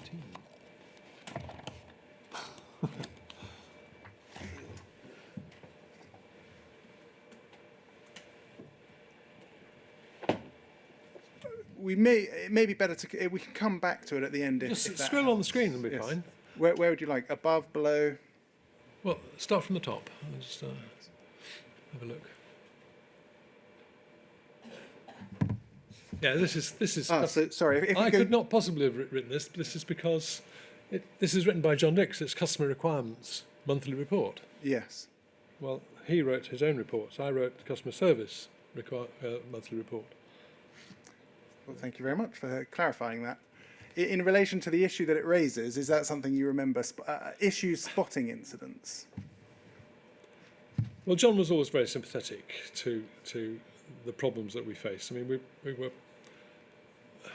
were working really with one hand tied behind our backs, really, because we wouldn't necessarily, we can't see what's not reported, and there could well be problems. I'm sure there are problems even today that have not been discovered yet. There are always bugs. So I think he was being sympathetic to trying to stop people saying, well, customer service should have spotted it, and in fact we probably couldn't have spotted it.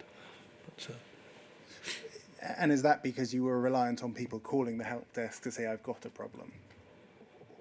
Or is it something more than that? No, I think it starts with that, and then it's a question of understanding in the system, and if these were in riposte, then it's over the Atlantic and try and get them to explain what went wrong. Can we look at FUJ 0007933, please? And this is the correspondence between yourself and Terry Austin in April of 2000. Yeah. Perhaps we should start from the second page. And if we zoom out, there's an email to yourself and others from somebody called Pat Lywood. Can you tell us who Pat Lywood was? She was my Rottweiler. She was, I think, the epitome of defending the product, defending the user, defending customer service. She was wonderful at getting to the bottom of problems. I remember going through a session one evening when she said, I'm not going to be beaten by this bleep bleep piece of tin. And it was when we were trying to get the it's a blue screen problem and some other problems to do with the counter terminal equipment. But no, she was tenacious in her job. So she would identify for you issues Yes. with technical issues Indeed. with Horizon. Yeah. And were you her line manager, or did she report to you? No. She reported into the SSC and into the SSC. So who other than yourself, would she routinely express those kinds of concerns to? Oh, to Mick Peach, to Peter Jerram, to Terry Austin, to me. Pat would make sure that we knew where there's a problem. And this correspondence that you've recently seen is concerning the CI4 implementation, which was an intended improvement to the EPOS system. Is that something that you remember?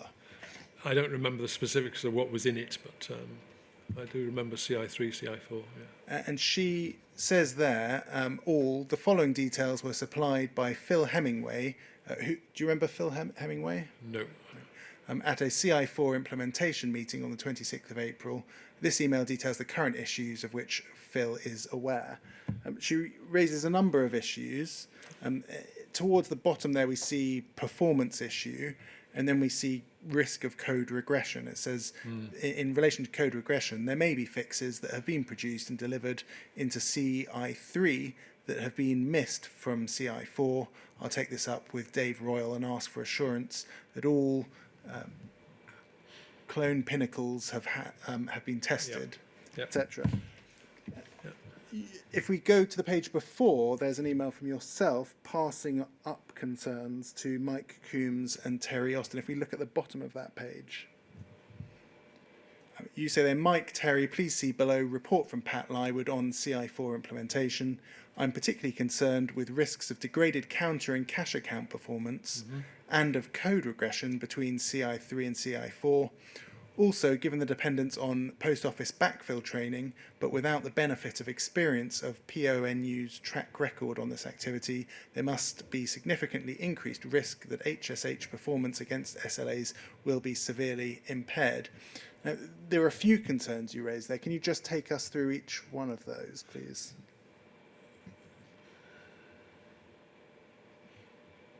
Okay, so CI3 to CI4. Pinnacles that have been included in CI3, if they had not gone forward to CI4, then we might expect to have problems recur that we had thought we had fixed. And that is very bad. The changes, there were some changes, I believe, to the cache account without the benefit of Post Office Network's track record on this activity. Help desk performance against SLAs will be impaired. Yes. I can't remember what specifically that they were, but does it not say over the page? Over the page, the original email, yes.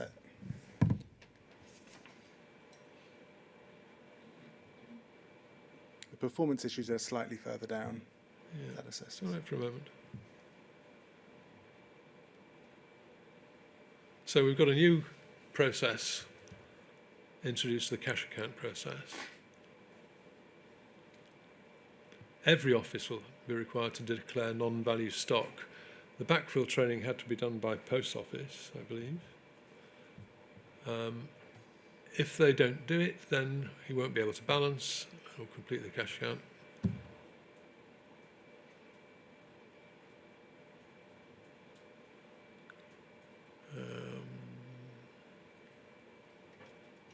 Length of time to do the cache account was always an issue. I mean, postmasters used to spend an inordinate amount of time late into the night to try and get the system to balance.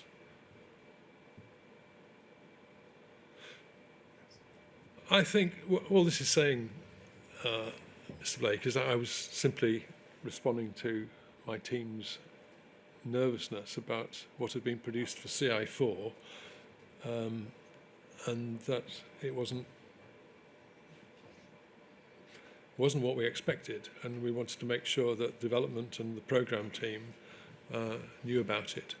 We weren't going to just sit there and allow it to happen both to us and to the post office. If we look at the page before and the bottom, your email, the particular concern that you raise about code regression, can you tell us a little bit more about that? Well, regression, the two forms of regression. One is that you introduce problems that weren't there in the first place because you've made so many modifications. Secondly, you don't include fixes that you have already tried and applied to the earlier release, and they've been missed out. So, for instance, if there's release, there's a first release, and then there's a maintenance release with some of these things in, and then if the subsequent release, real release, not a maintenance release, doesn't include the fixes that the maintenance release had, then you have regressed. And so that's what I mean by code regression. Were you aware, I think you've mentioned something of it in your evidence already, that in 1998 there was a proposal, an EPOS Pinnacle task force, which raised serious concerns about, for example, the code within the EPOS system? Yes, I'm aware of it. Were you aware of it at this time? Yes. if we look at Terry Austin's reply, that is dated the 10th of May. Can we scroll up slightly? Thank you very much. I'll just read to you briefly from that. It says at the beginning, Steve, I share your concerns regarding counter-performance and code regression.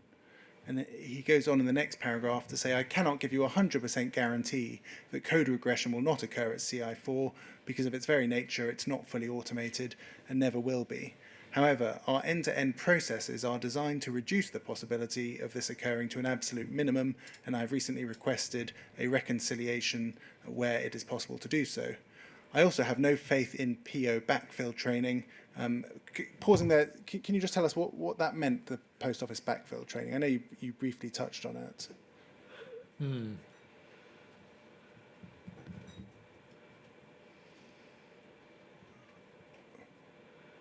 Post office backfill training, I believe, was what we gave to the help desk staff and to the post office staff to make them aware of how the system would deal with new features or changed features. So it's backfilling the training that they'd already received. So it's new stuff basically, and I don't think that post office were very good at getting that across. Thank you. Mr. Austin's reply went to a number of people. One of those was Gareth Jenkins. Is that somebody that you were aware of? No, Gareth was. I think he was part of a Kids Grove group, sort of architect types. I may have met him, but I don't know him. Thank you. Were you aware that on that same day, May the 10th of 2000, Mr. Austin sent a response which confirmed that it recorded a decision that had been taken not to rewrite the EPOS system? I'm not aware on which day that was. No. On the same day. If let me take you to that. It's WITN 04600104. And it's page 10. So if we look at the response to yourself about code regression, etc., was May the 10th. And then if we look at page 10 of this document, so it's the page before, there's an email there. I think you've seen the evidence of Mr. Holmes, haven't you? And I think this is a document that was brought up on screen for Mr. Holmes. But if we can focus on the right-hand side,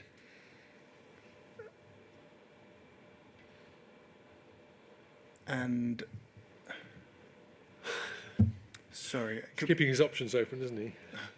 So this concerns the rewrite of the EPOS system, and it is the next page. It's the top of the next page, which is the final.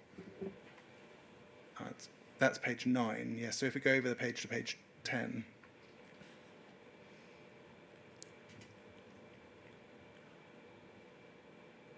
So there we have the 10th of May, so the same date that email was sent to you. Mm-hmm. And it says, following response received from, that's Mr. Coombs. Yeah. As discussed, this should be closed. Effectively, as a management team, we've accepted the ongoing cost of maintenance rather than the cost of a rewrite. Rewrites of the product will only be considered if we need to reopen the code to introduce significant changes in functionality. We will continue to monitor the code quality based on product defects as we progress through the final passes of testing and the introduction of the modified CI4 code set into live usage in the network. PJ, that's Mr. Jerram, I believe, can we make sure this is significantly covered in our reviews of the B and TC test cycles? Do you remember this at all? Were you consulted as to the closing of the recommendation to rewrite the EPOS system, rewrite and redesign the EPOS system? I remember the decision was that we were going to press on regardless because the alternative was too expensive and would have created huge delay in the programme. In which case let me put my hand up to be the sacrificial lamb, and me and my team will have to battle through the problems and cope with it. But I think Terry was between a rock and a hard place there. He really had a very, very difficult choice to make between proceeding with what we had or starting from scratch. And if you start from scratch, then the further ramifications of that change, I think, would be unconscionable. So, I mean, as a management team, this was the accepted approach. And the reference there to a management team, Terry Austin was asked about who would make up the management team, and he gave your name as part of that management team.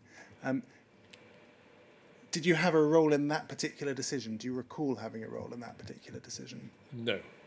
And do you think you were part of the management team so described in that correspondence? Yes, I was part of the management team. We were the managers were all part of the management team. As I explained earlier, we had our blinkered view. It's not entirely blinkered. We did see sideways a little, but we were focused on what our responsibilities were, and to try and do the best in that. This was not we didn't have the luxury of trying to create something in advance of trying to sell it. This had been sold and agreed. Post Office had requirements. We had agreed to meet those requirements, and we had an issue here of whether we stick with the product we had and try and make it work, or ditch it at great expense and start again, and who knows what other consequences there might be. So even if I disagreed with it, and I probably did, I did from the point of view of me raising the issues earlier, the team decision was that we had to proceed with EPOS. I mean, they did change the approach.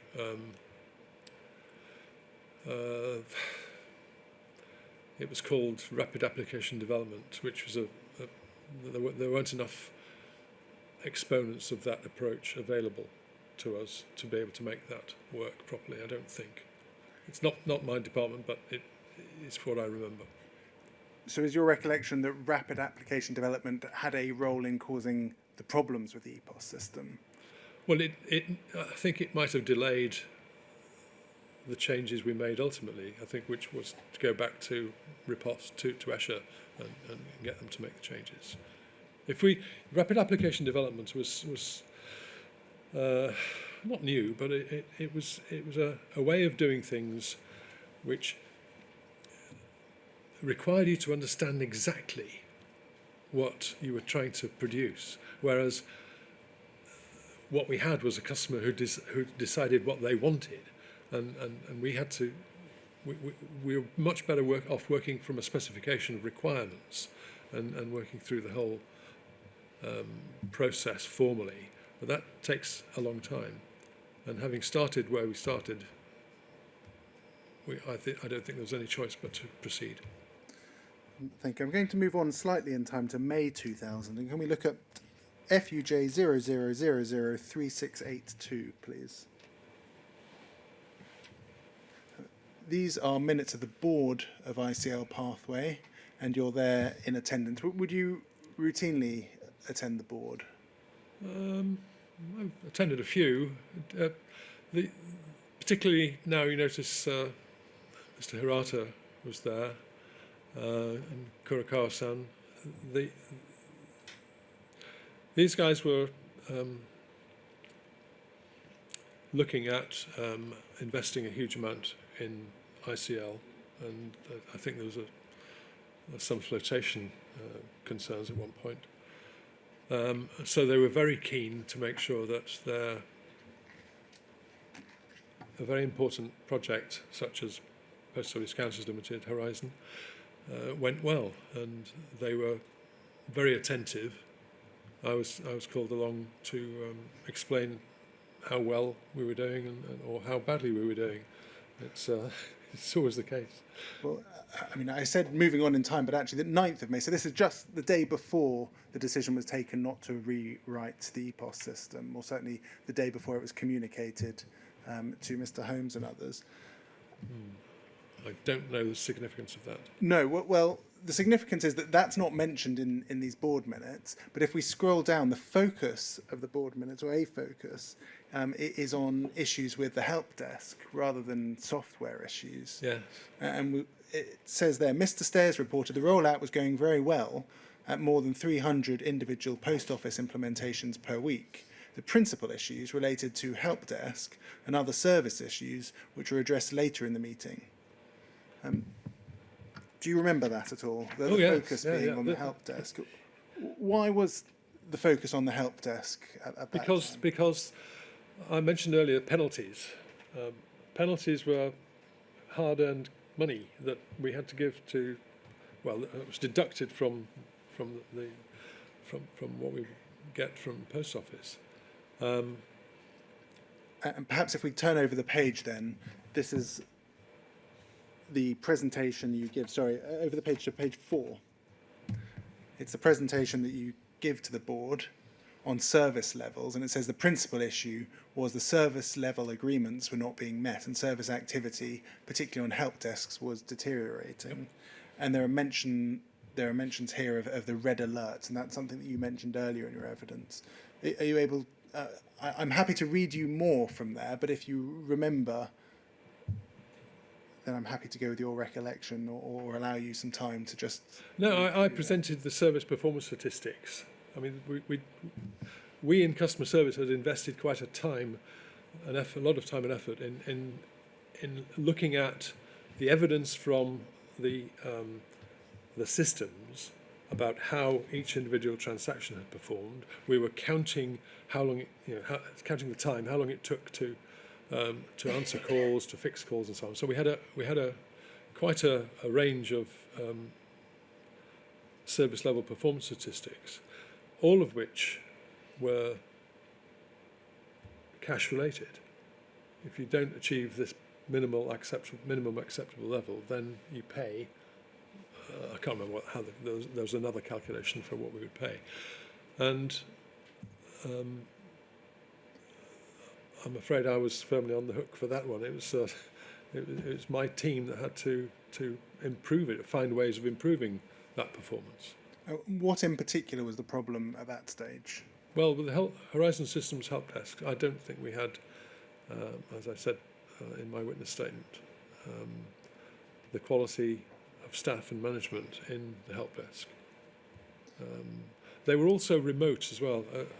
This is a bit of a lame excuse, and I forgive me for that, but they were not with us in the same sense. I couldn't walk around the corner and ask them what their problems were.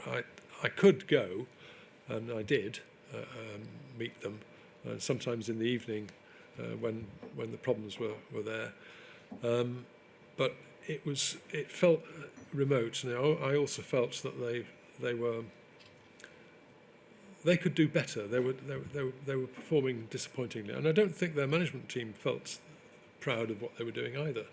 It was just maybe the complexity of the product, maybe the complexity of the customer estate to get to grips with, but we felt seriously let down on 2 occasions to the point where I raised a red alert on ICL Operating Systems Division, and that's a very serious thing to do, because it brings into marked focus the state of affairs in a particular division, and it's up to that division to get itself out, but it puts a great deal of emphasis on every other division in ICL. This is called the ICL Red Alert System. It's probably changed now, but it meant that all other divisions had to offer whatever help they could to recover the situation, and we were in danger of not just losing money, it was terminating the contracts. That was the issue. Where, in your view, looking back at it, what was the problem? Was it expertise? Was it experience? Was it work commitment? Was it something else? I don't know, but I think it would be unfair for me to think that they could become experts. They were expert in dealing with problems to do with PCs and printers and so on. But when it came to post office processes, they are far more intricate and involved than I think we could have expected them to have been familiar with, and it took them some time. I think ultimately we lost the contract. I can't remember, I'd gone by then, but I think it went to Atos. Somebody will help me there. In terms of burdens, was there too great a burden on the help desk? Were they receiving an unexpected level of calls, or calls that related to technical issues that of a significance or magnitude that wasn't expected? Well, there were periods when actually I think you showed a graph earlier where the calls actually reduced quite markedly. We put that down to the counter staff becoming more familiar and experienced in using the equipment, and that's, I think, to be expected. I think, well, I go into my post office regularly, and they have no issues in operating it now. It's very slick. But how long did it take them to get to that stage of comfort, confidence, ability to be able to perform like that? I think we probably underestimated the time it took them to come up to speed, and we certainly underestimated the time it took the help desk staff to come up to speed. Thank you. I'm going to take you quite quickly through the issue of reference data because you have already talked about it, but can we look at poll 000285564, please? This was a letter of the 28th of October 1999 from your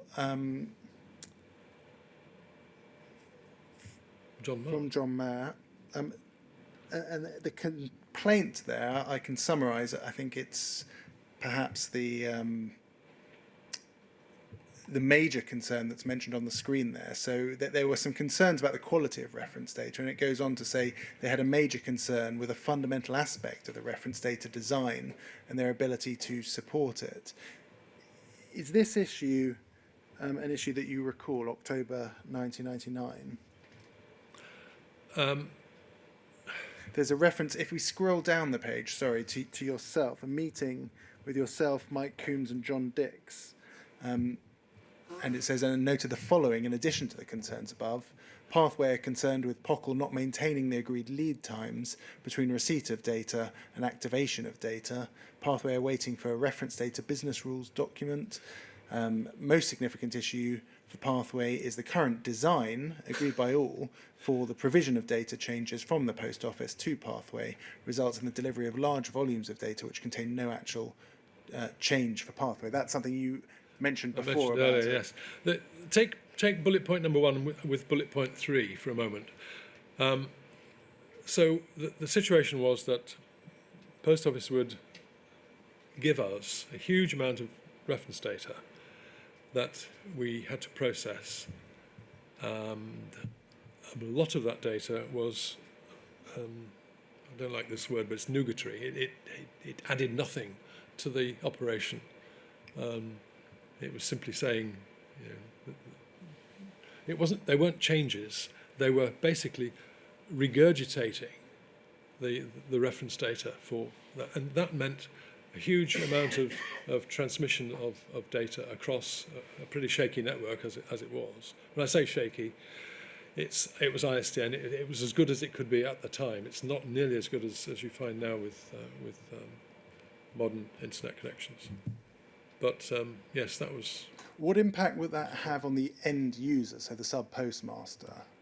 Well, if they didn't have the right reference data, they couldn't sell the product properly. So there was, if you've changed the price of a stamp from 10p to 20p, all you've got is 10p in your reference data list. You can't sell those stamps anymore. And did the change of reference data or the volume of change have any other impacts that you recall?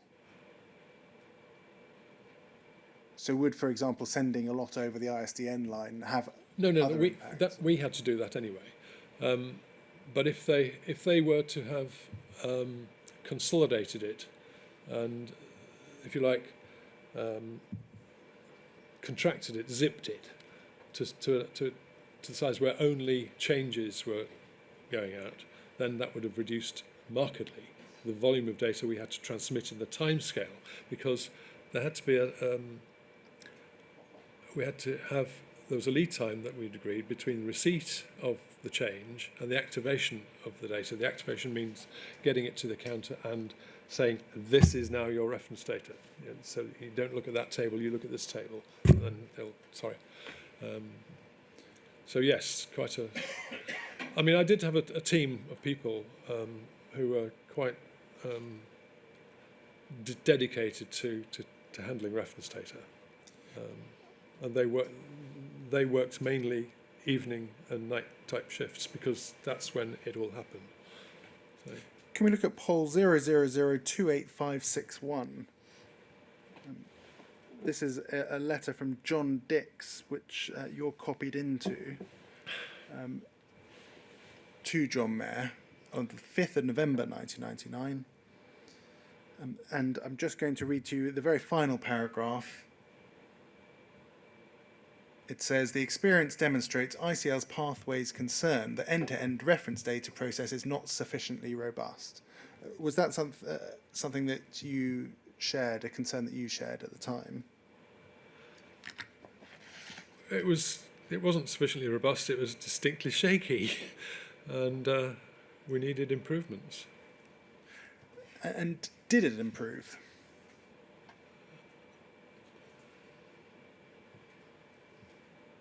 I think incrementally, yes, it did, and it must have for the system to have worked and to have been finally accepted. But I don't know I don't know the timescales. If we look at poll 000285552, there appears to have been a reference data review in November of 1999. If we go over the page, it says there, it explains how the reference data is provided, and it expresses their pathways concerns. So it says, recently Pathway have raised concerns that various aspects of the end-to-end reference data process would appear not to be operating as efficiently as they need to in order to support rollout and the ongoing live operation. Now, this period is before rollout. In terms of ongoing live operation, do you recall ongoing concerns about reference data?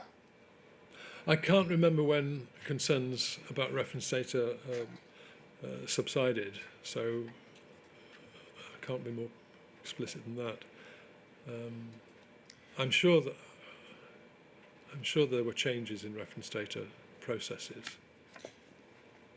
Thank you. If that could be taken down. We're going to move on to an entirely different topic, which is involvement with prosecutions and investigations.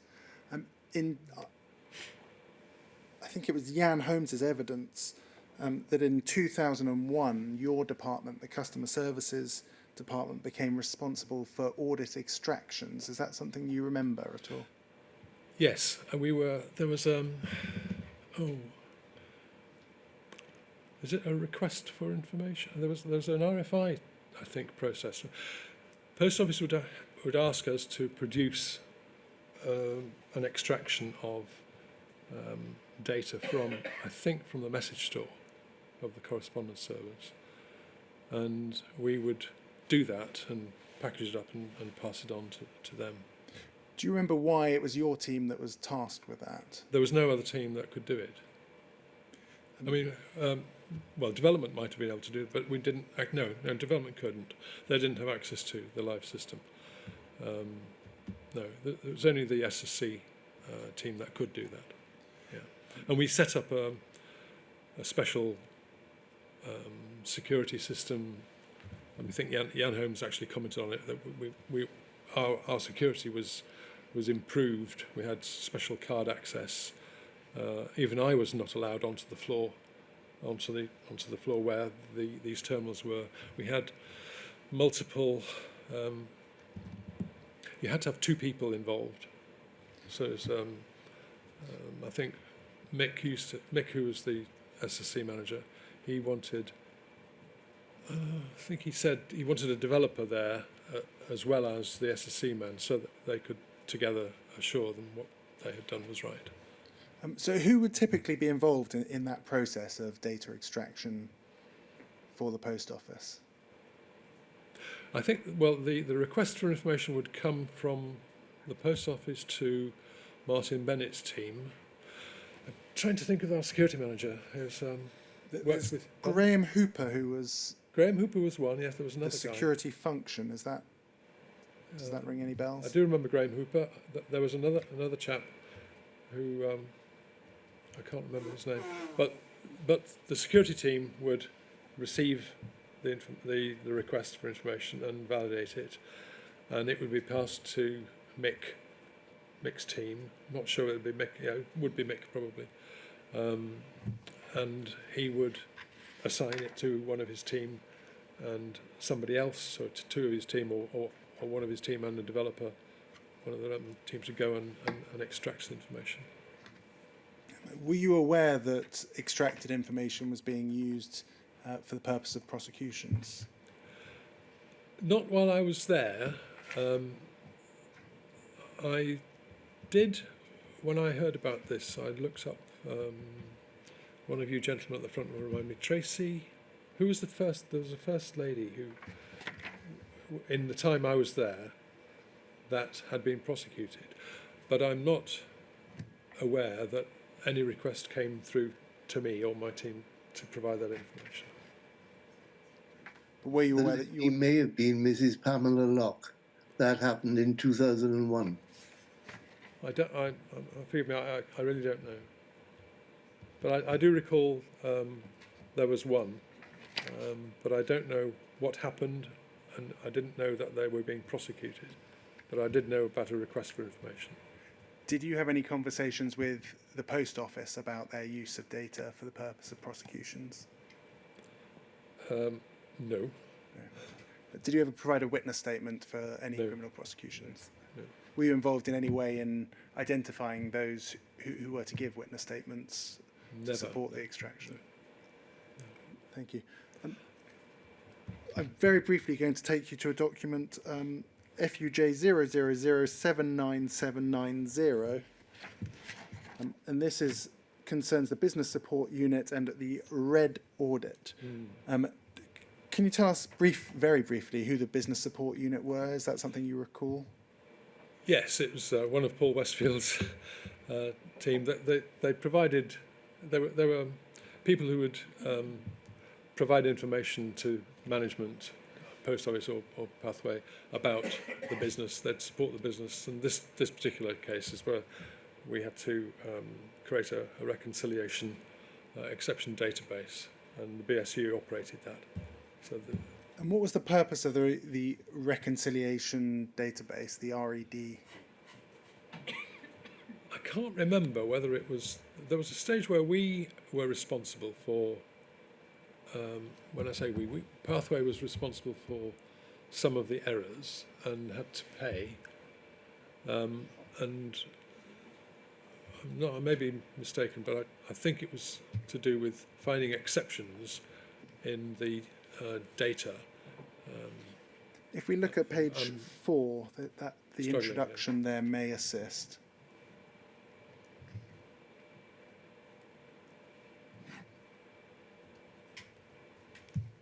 Yeah.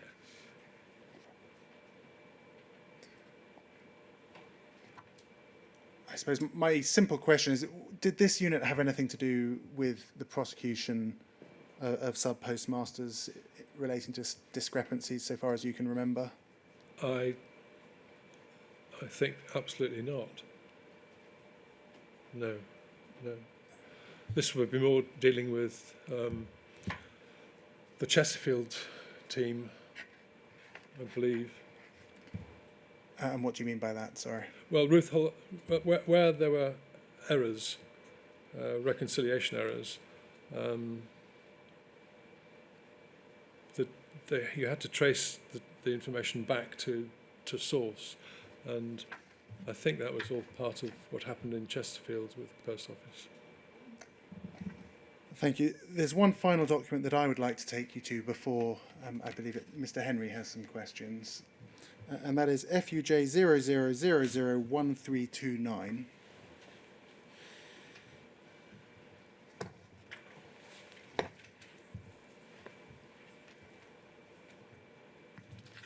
This is Pathway's release policy. If we look at the abstract, it says, this document defines the pathway policy for the identification and planning of new releases of software and data. And I believe this fell in, if we look at page 4, I believe you were listed there as an approval authority for this document. Is the release policy something you remember at all? No, it's not. I'm sure. I mean, it was in the back of my mind. Yes, it's there, but I can't remember what went in it. It was just what we did. When would we make a release? Can I ask you to look at page 3, which concerns the document history? So the way in which this policy was drafted. There are various entries in this document history that relate to comments being applied by Post Office Counters Limited. If we look there at, say, the 26th of November 1996, 27th of November 1996, if we look down to the bottom, version 5.0, it says amended to reflect comments from Horizon/POCL review. To what extent do you recall the Post Office having input into a document such as this, the pathway release policy? Well, I think I seem to recall that Post Office had to approve our releases. I mean, performing a release is no mean thing. It has potential for disruption of the whole estate. So there is a process to go through to, number one, prove we can put it out there. Number two, prove that it works once it's got there. And it would go through a number of stages to assure both Post Office and Pathway that we were not going, it's do no harm. And so these things were quite important. So it would cover things like when the two types of release, a major release and a maintenance release, and the timing between them, and the amount of testing and the nature of the testing that would be done.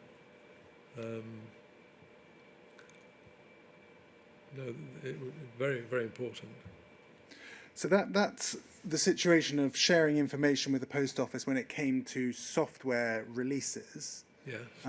We spoke earlier about the known error log.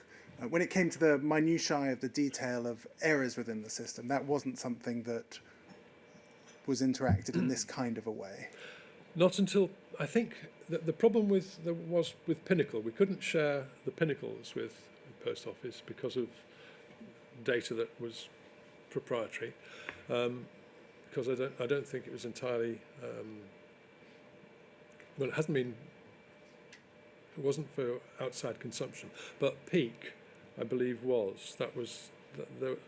I wasn't there when they did Peak, but I remember Mick and I think Steve Parker and others were talking about developing a system which could enable better searching and allowing it to be available to the likes of Post Office. So your recollection, it's not something that you were aware of actually happening, but your recollection before you left was that they were moving towards a greater sharing of those errors. Yes.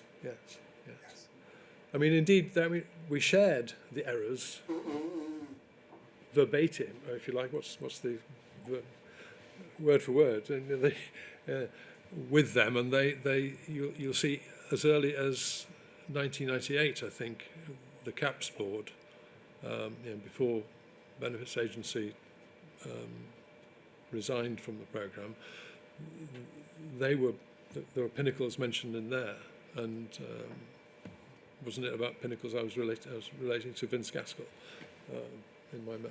So some of the content of some of the pinnacles would be relayed to the post office, but not the pinnacles themselves. Yes. And in terms of the known error log, that was, I think your evidence earlier was you're not aware of there being a formal sharing mechanism, No. albeit they could have asked for it, I think. I believe they only had access when they were on site, but they were not denied access. Yes. To that.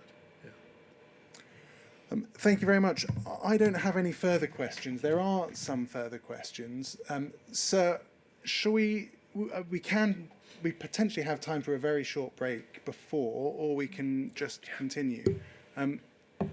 Well, I'm obviously anxious about the transcriber in particular. I think if the questioning is to take longer than, say, about 10 minutes, we should take a short break. So I'd like some guidance from the questioners.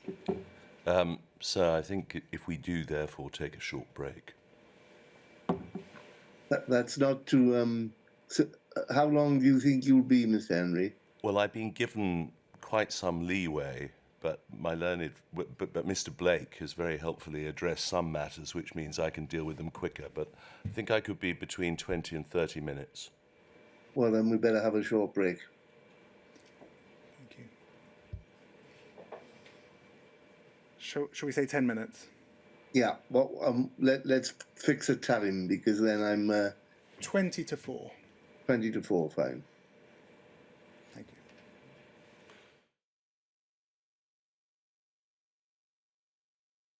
you.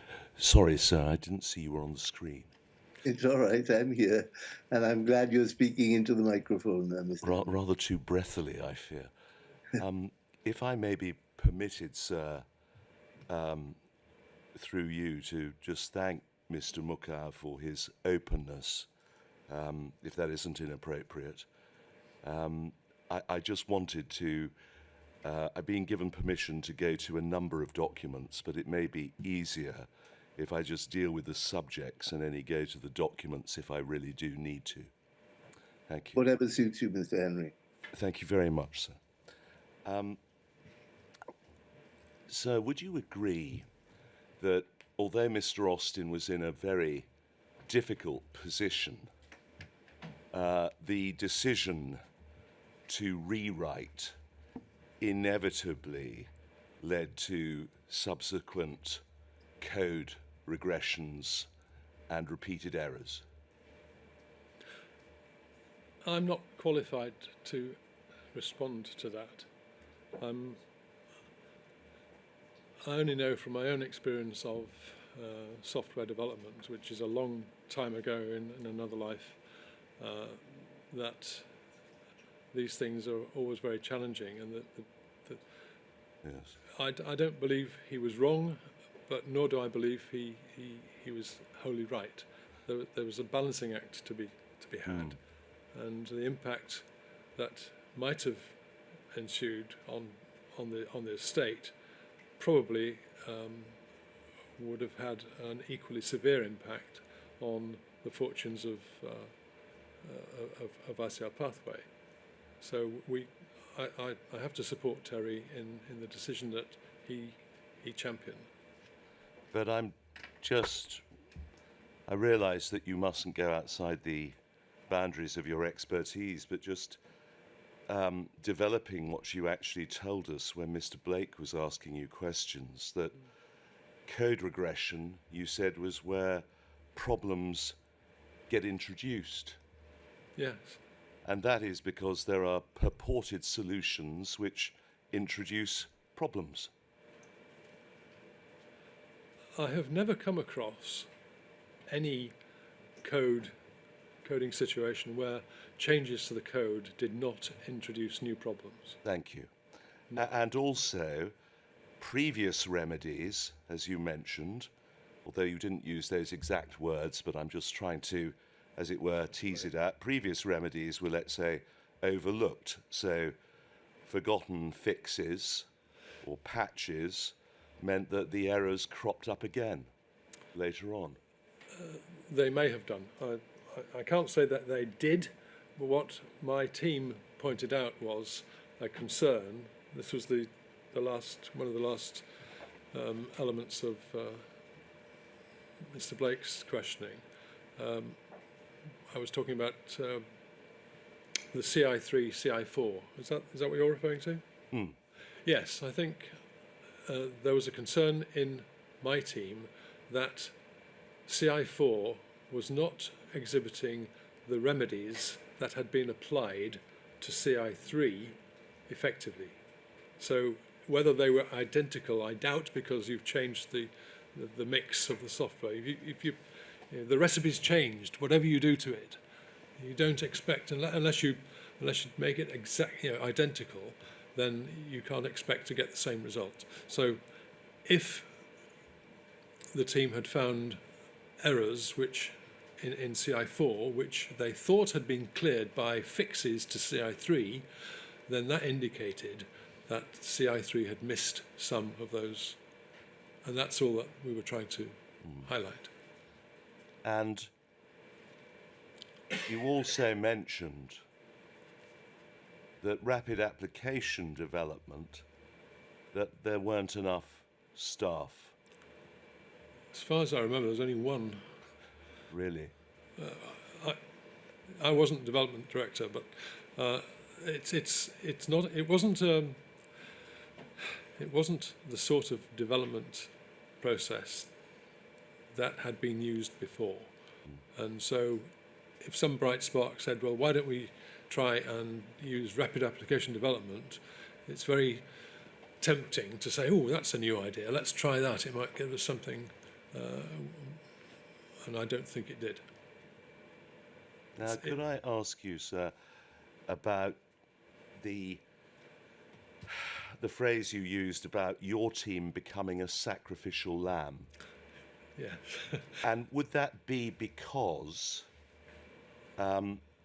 development were essentially encountering all of these problems and not perhaps addressing them satisfactorily, and you were being left in your role from the point of view of customer services and the Horizon Service help desk to sort of pick up the tab? No, I don't mean that at all.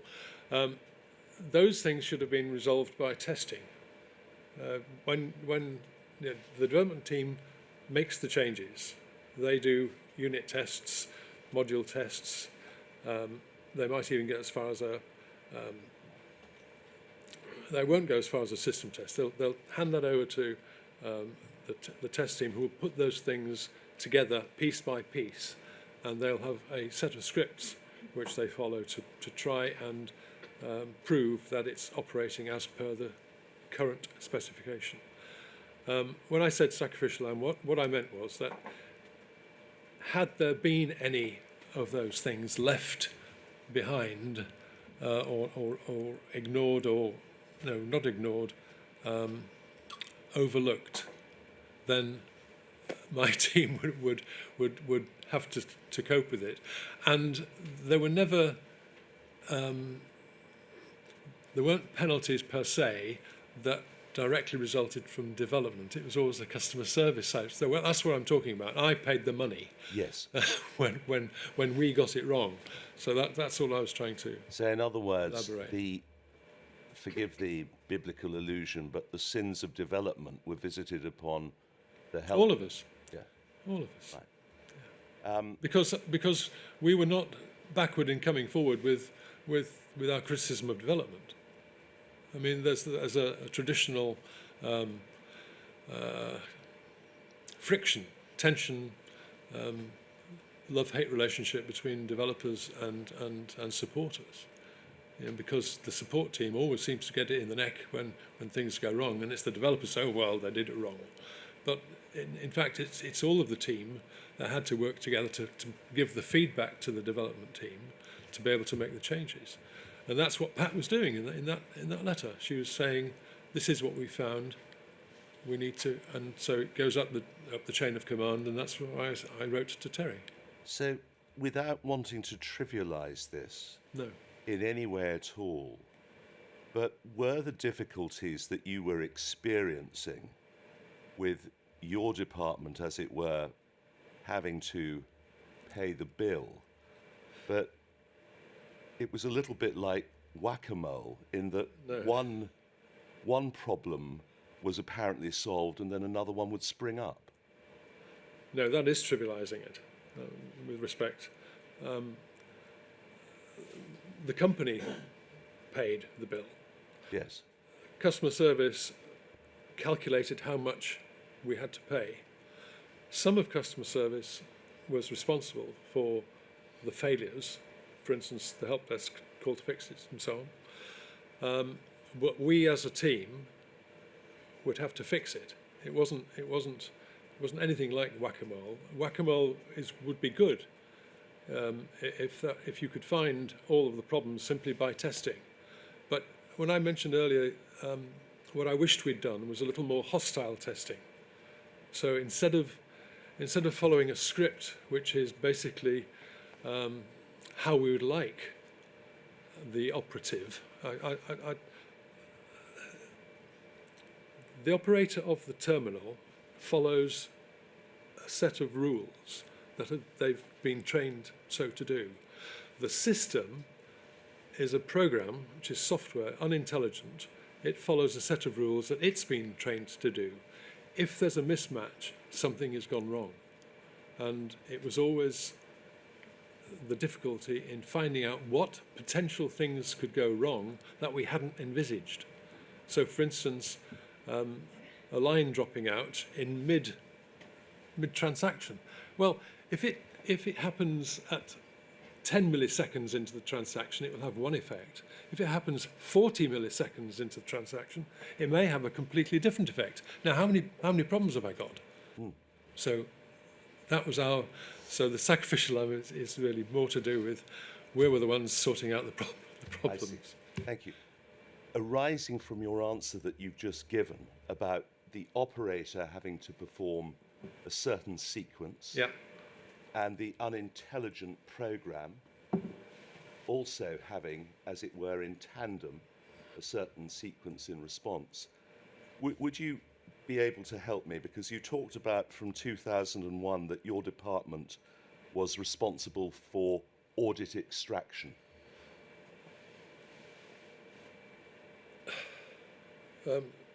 Sorry, carry on then.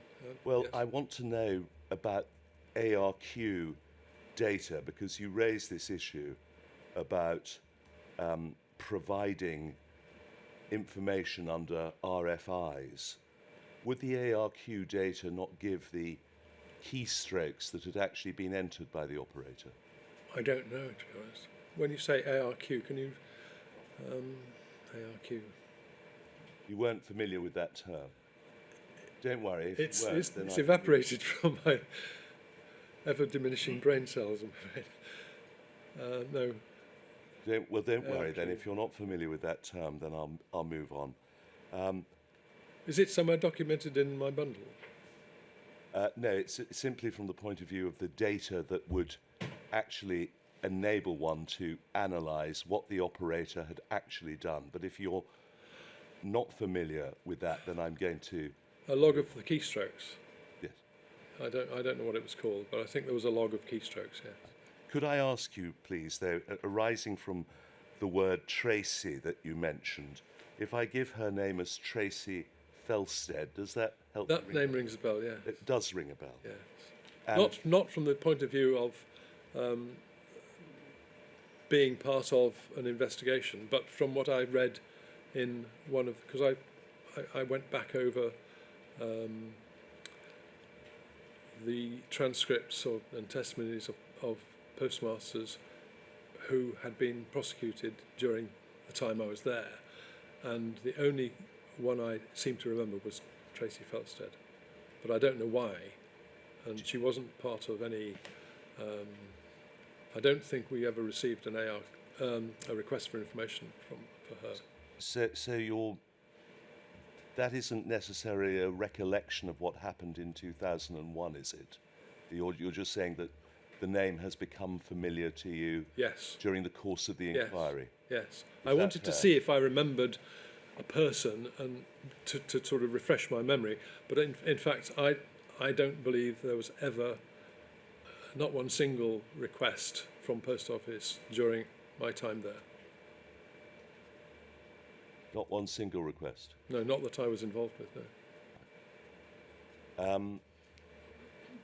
Can you help? And I realise I'm not going now specifically, since given the previous answer you've given, but can you recall if there was ever any discussion in respect of financial compensation for the provision of such data in connection with prosecution?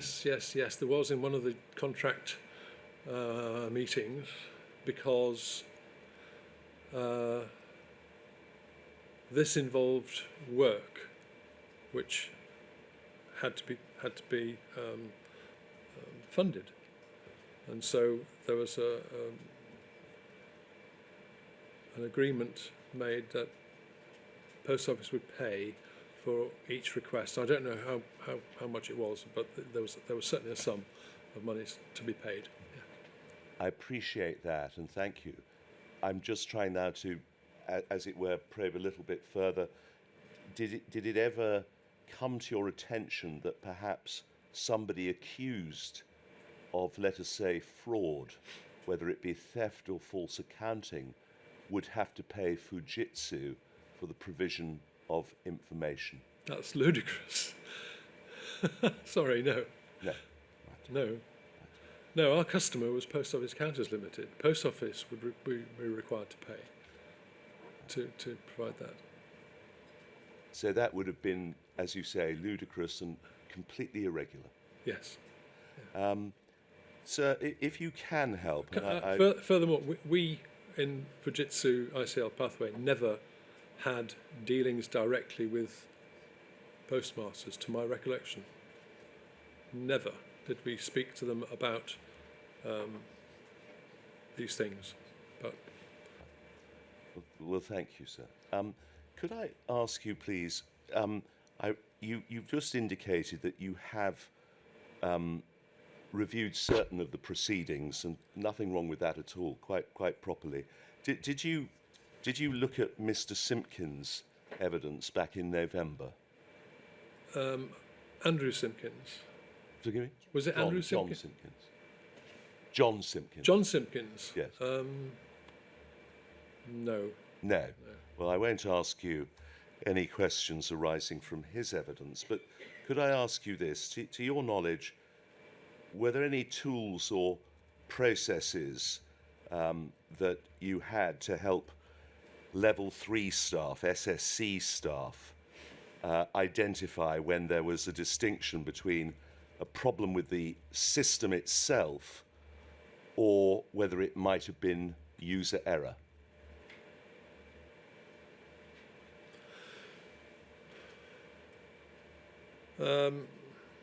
I don't know. The SSC were a peculiarly clever team who would work magic, I think, on looking at the system.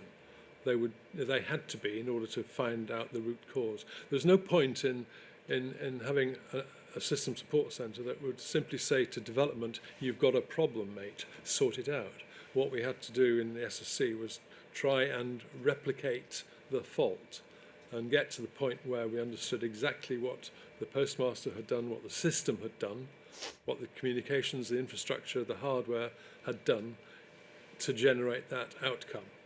And that was something they were, to my recollection, and I'm very proud of them. They did that very well. How familiar were you with the, to use your expression, the magic that they conjured up? No.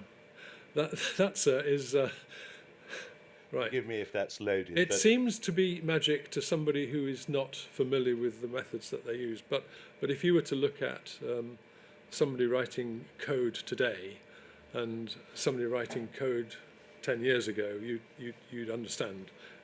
They were very, very professional, very clever. Some of these people were what we used to call dump crackers. They'd look at binary bits, binary ones and noughts, and work out how things had gone wrong in a program. But no. I think so I didn't mean magic pejoratively. Good.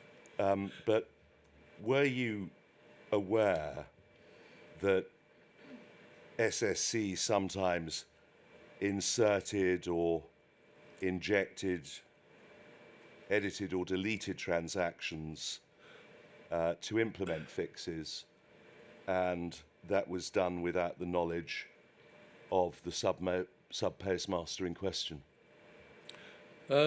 Deleted transactions, don't think they did. I believe what they were able to do with the NBSC's approval, by the way, with Post Office's approval, would be to inject a balancing transaction. They couldn't modify what had been done, but if a postmaster had got into the position where he couldn't roll over to the next cash account period because of some problem, and it could be rectified by a balancing transaction. So, for instance, if he'd got something which said £900 and it needed to be zero, then I think the SSC could inject a minus £900 transaction.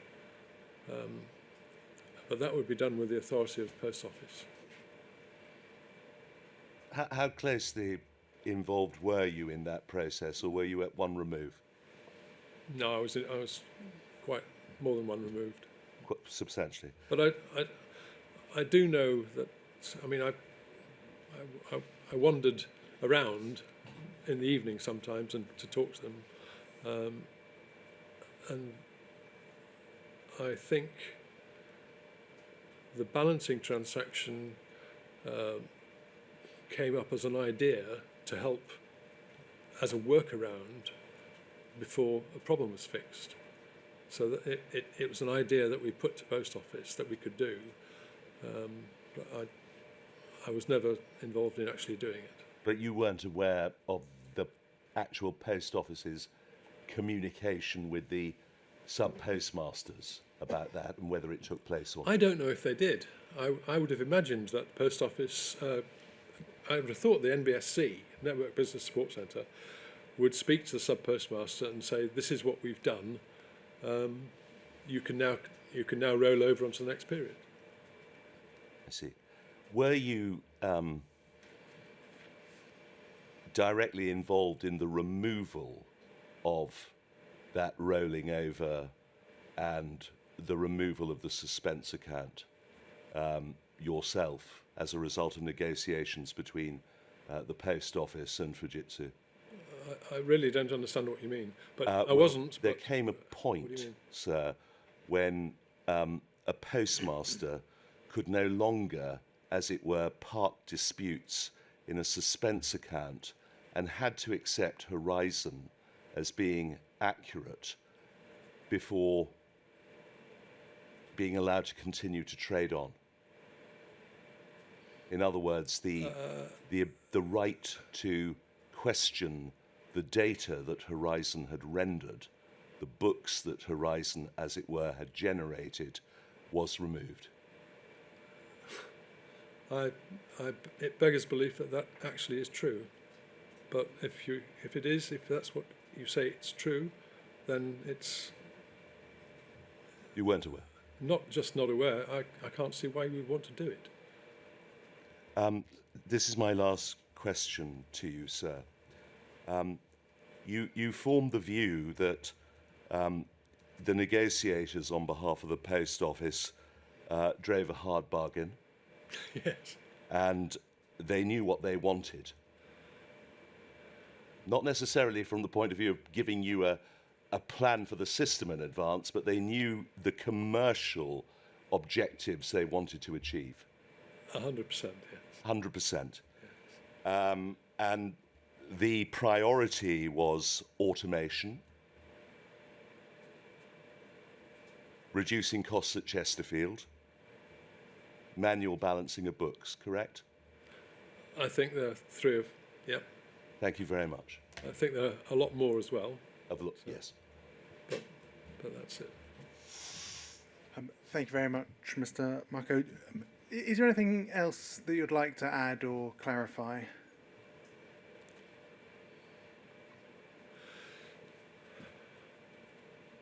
I thought about this before. Frankly, no. I think the questioning today has given me ample opportunity to express my opinion. I'm very sorry that this inquiry has to take place at all.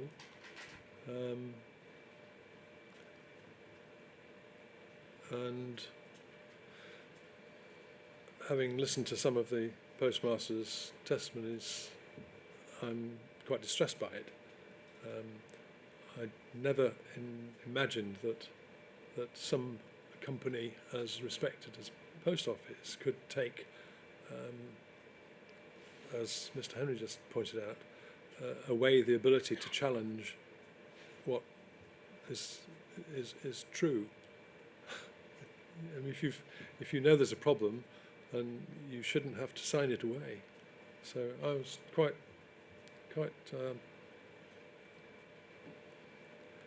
surprised by that statement. So. Thank you.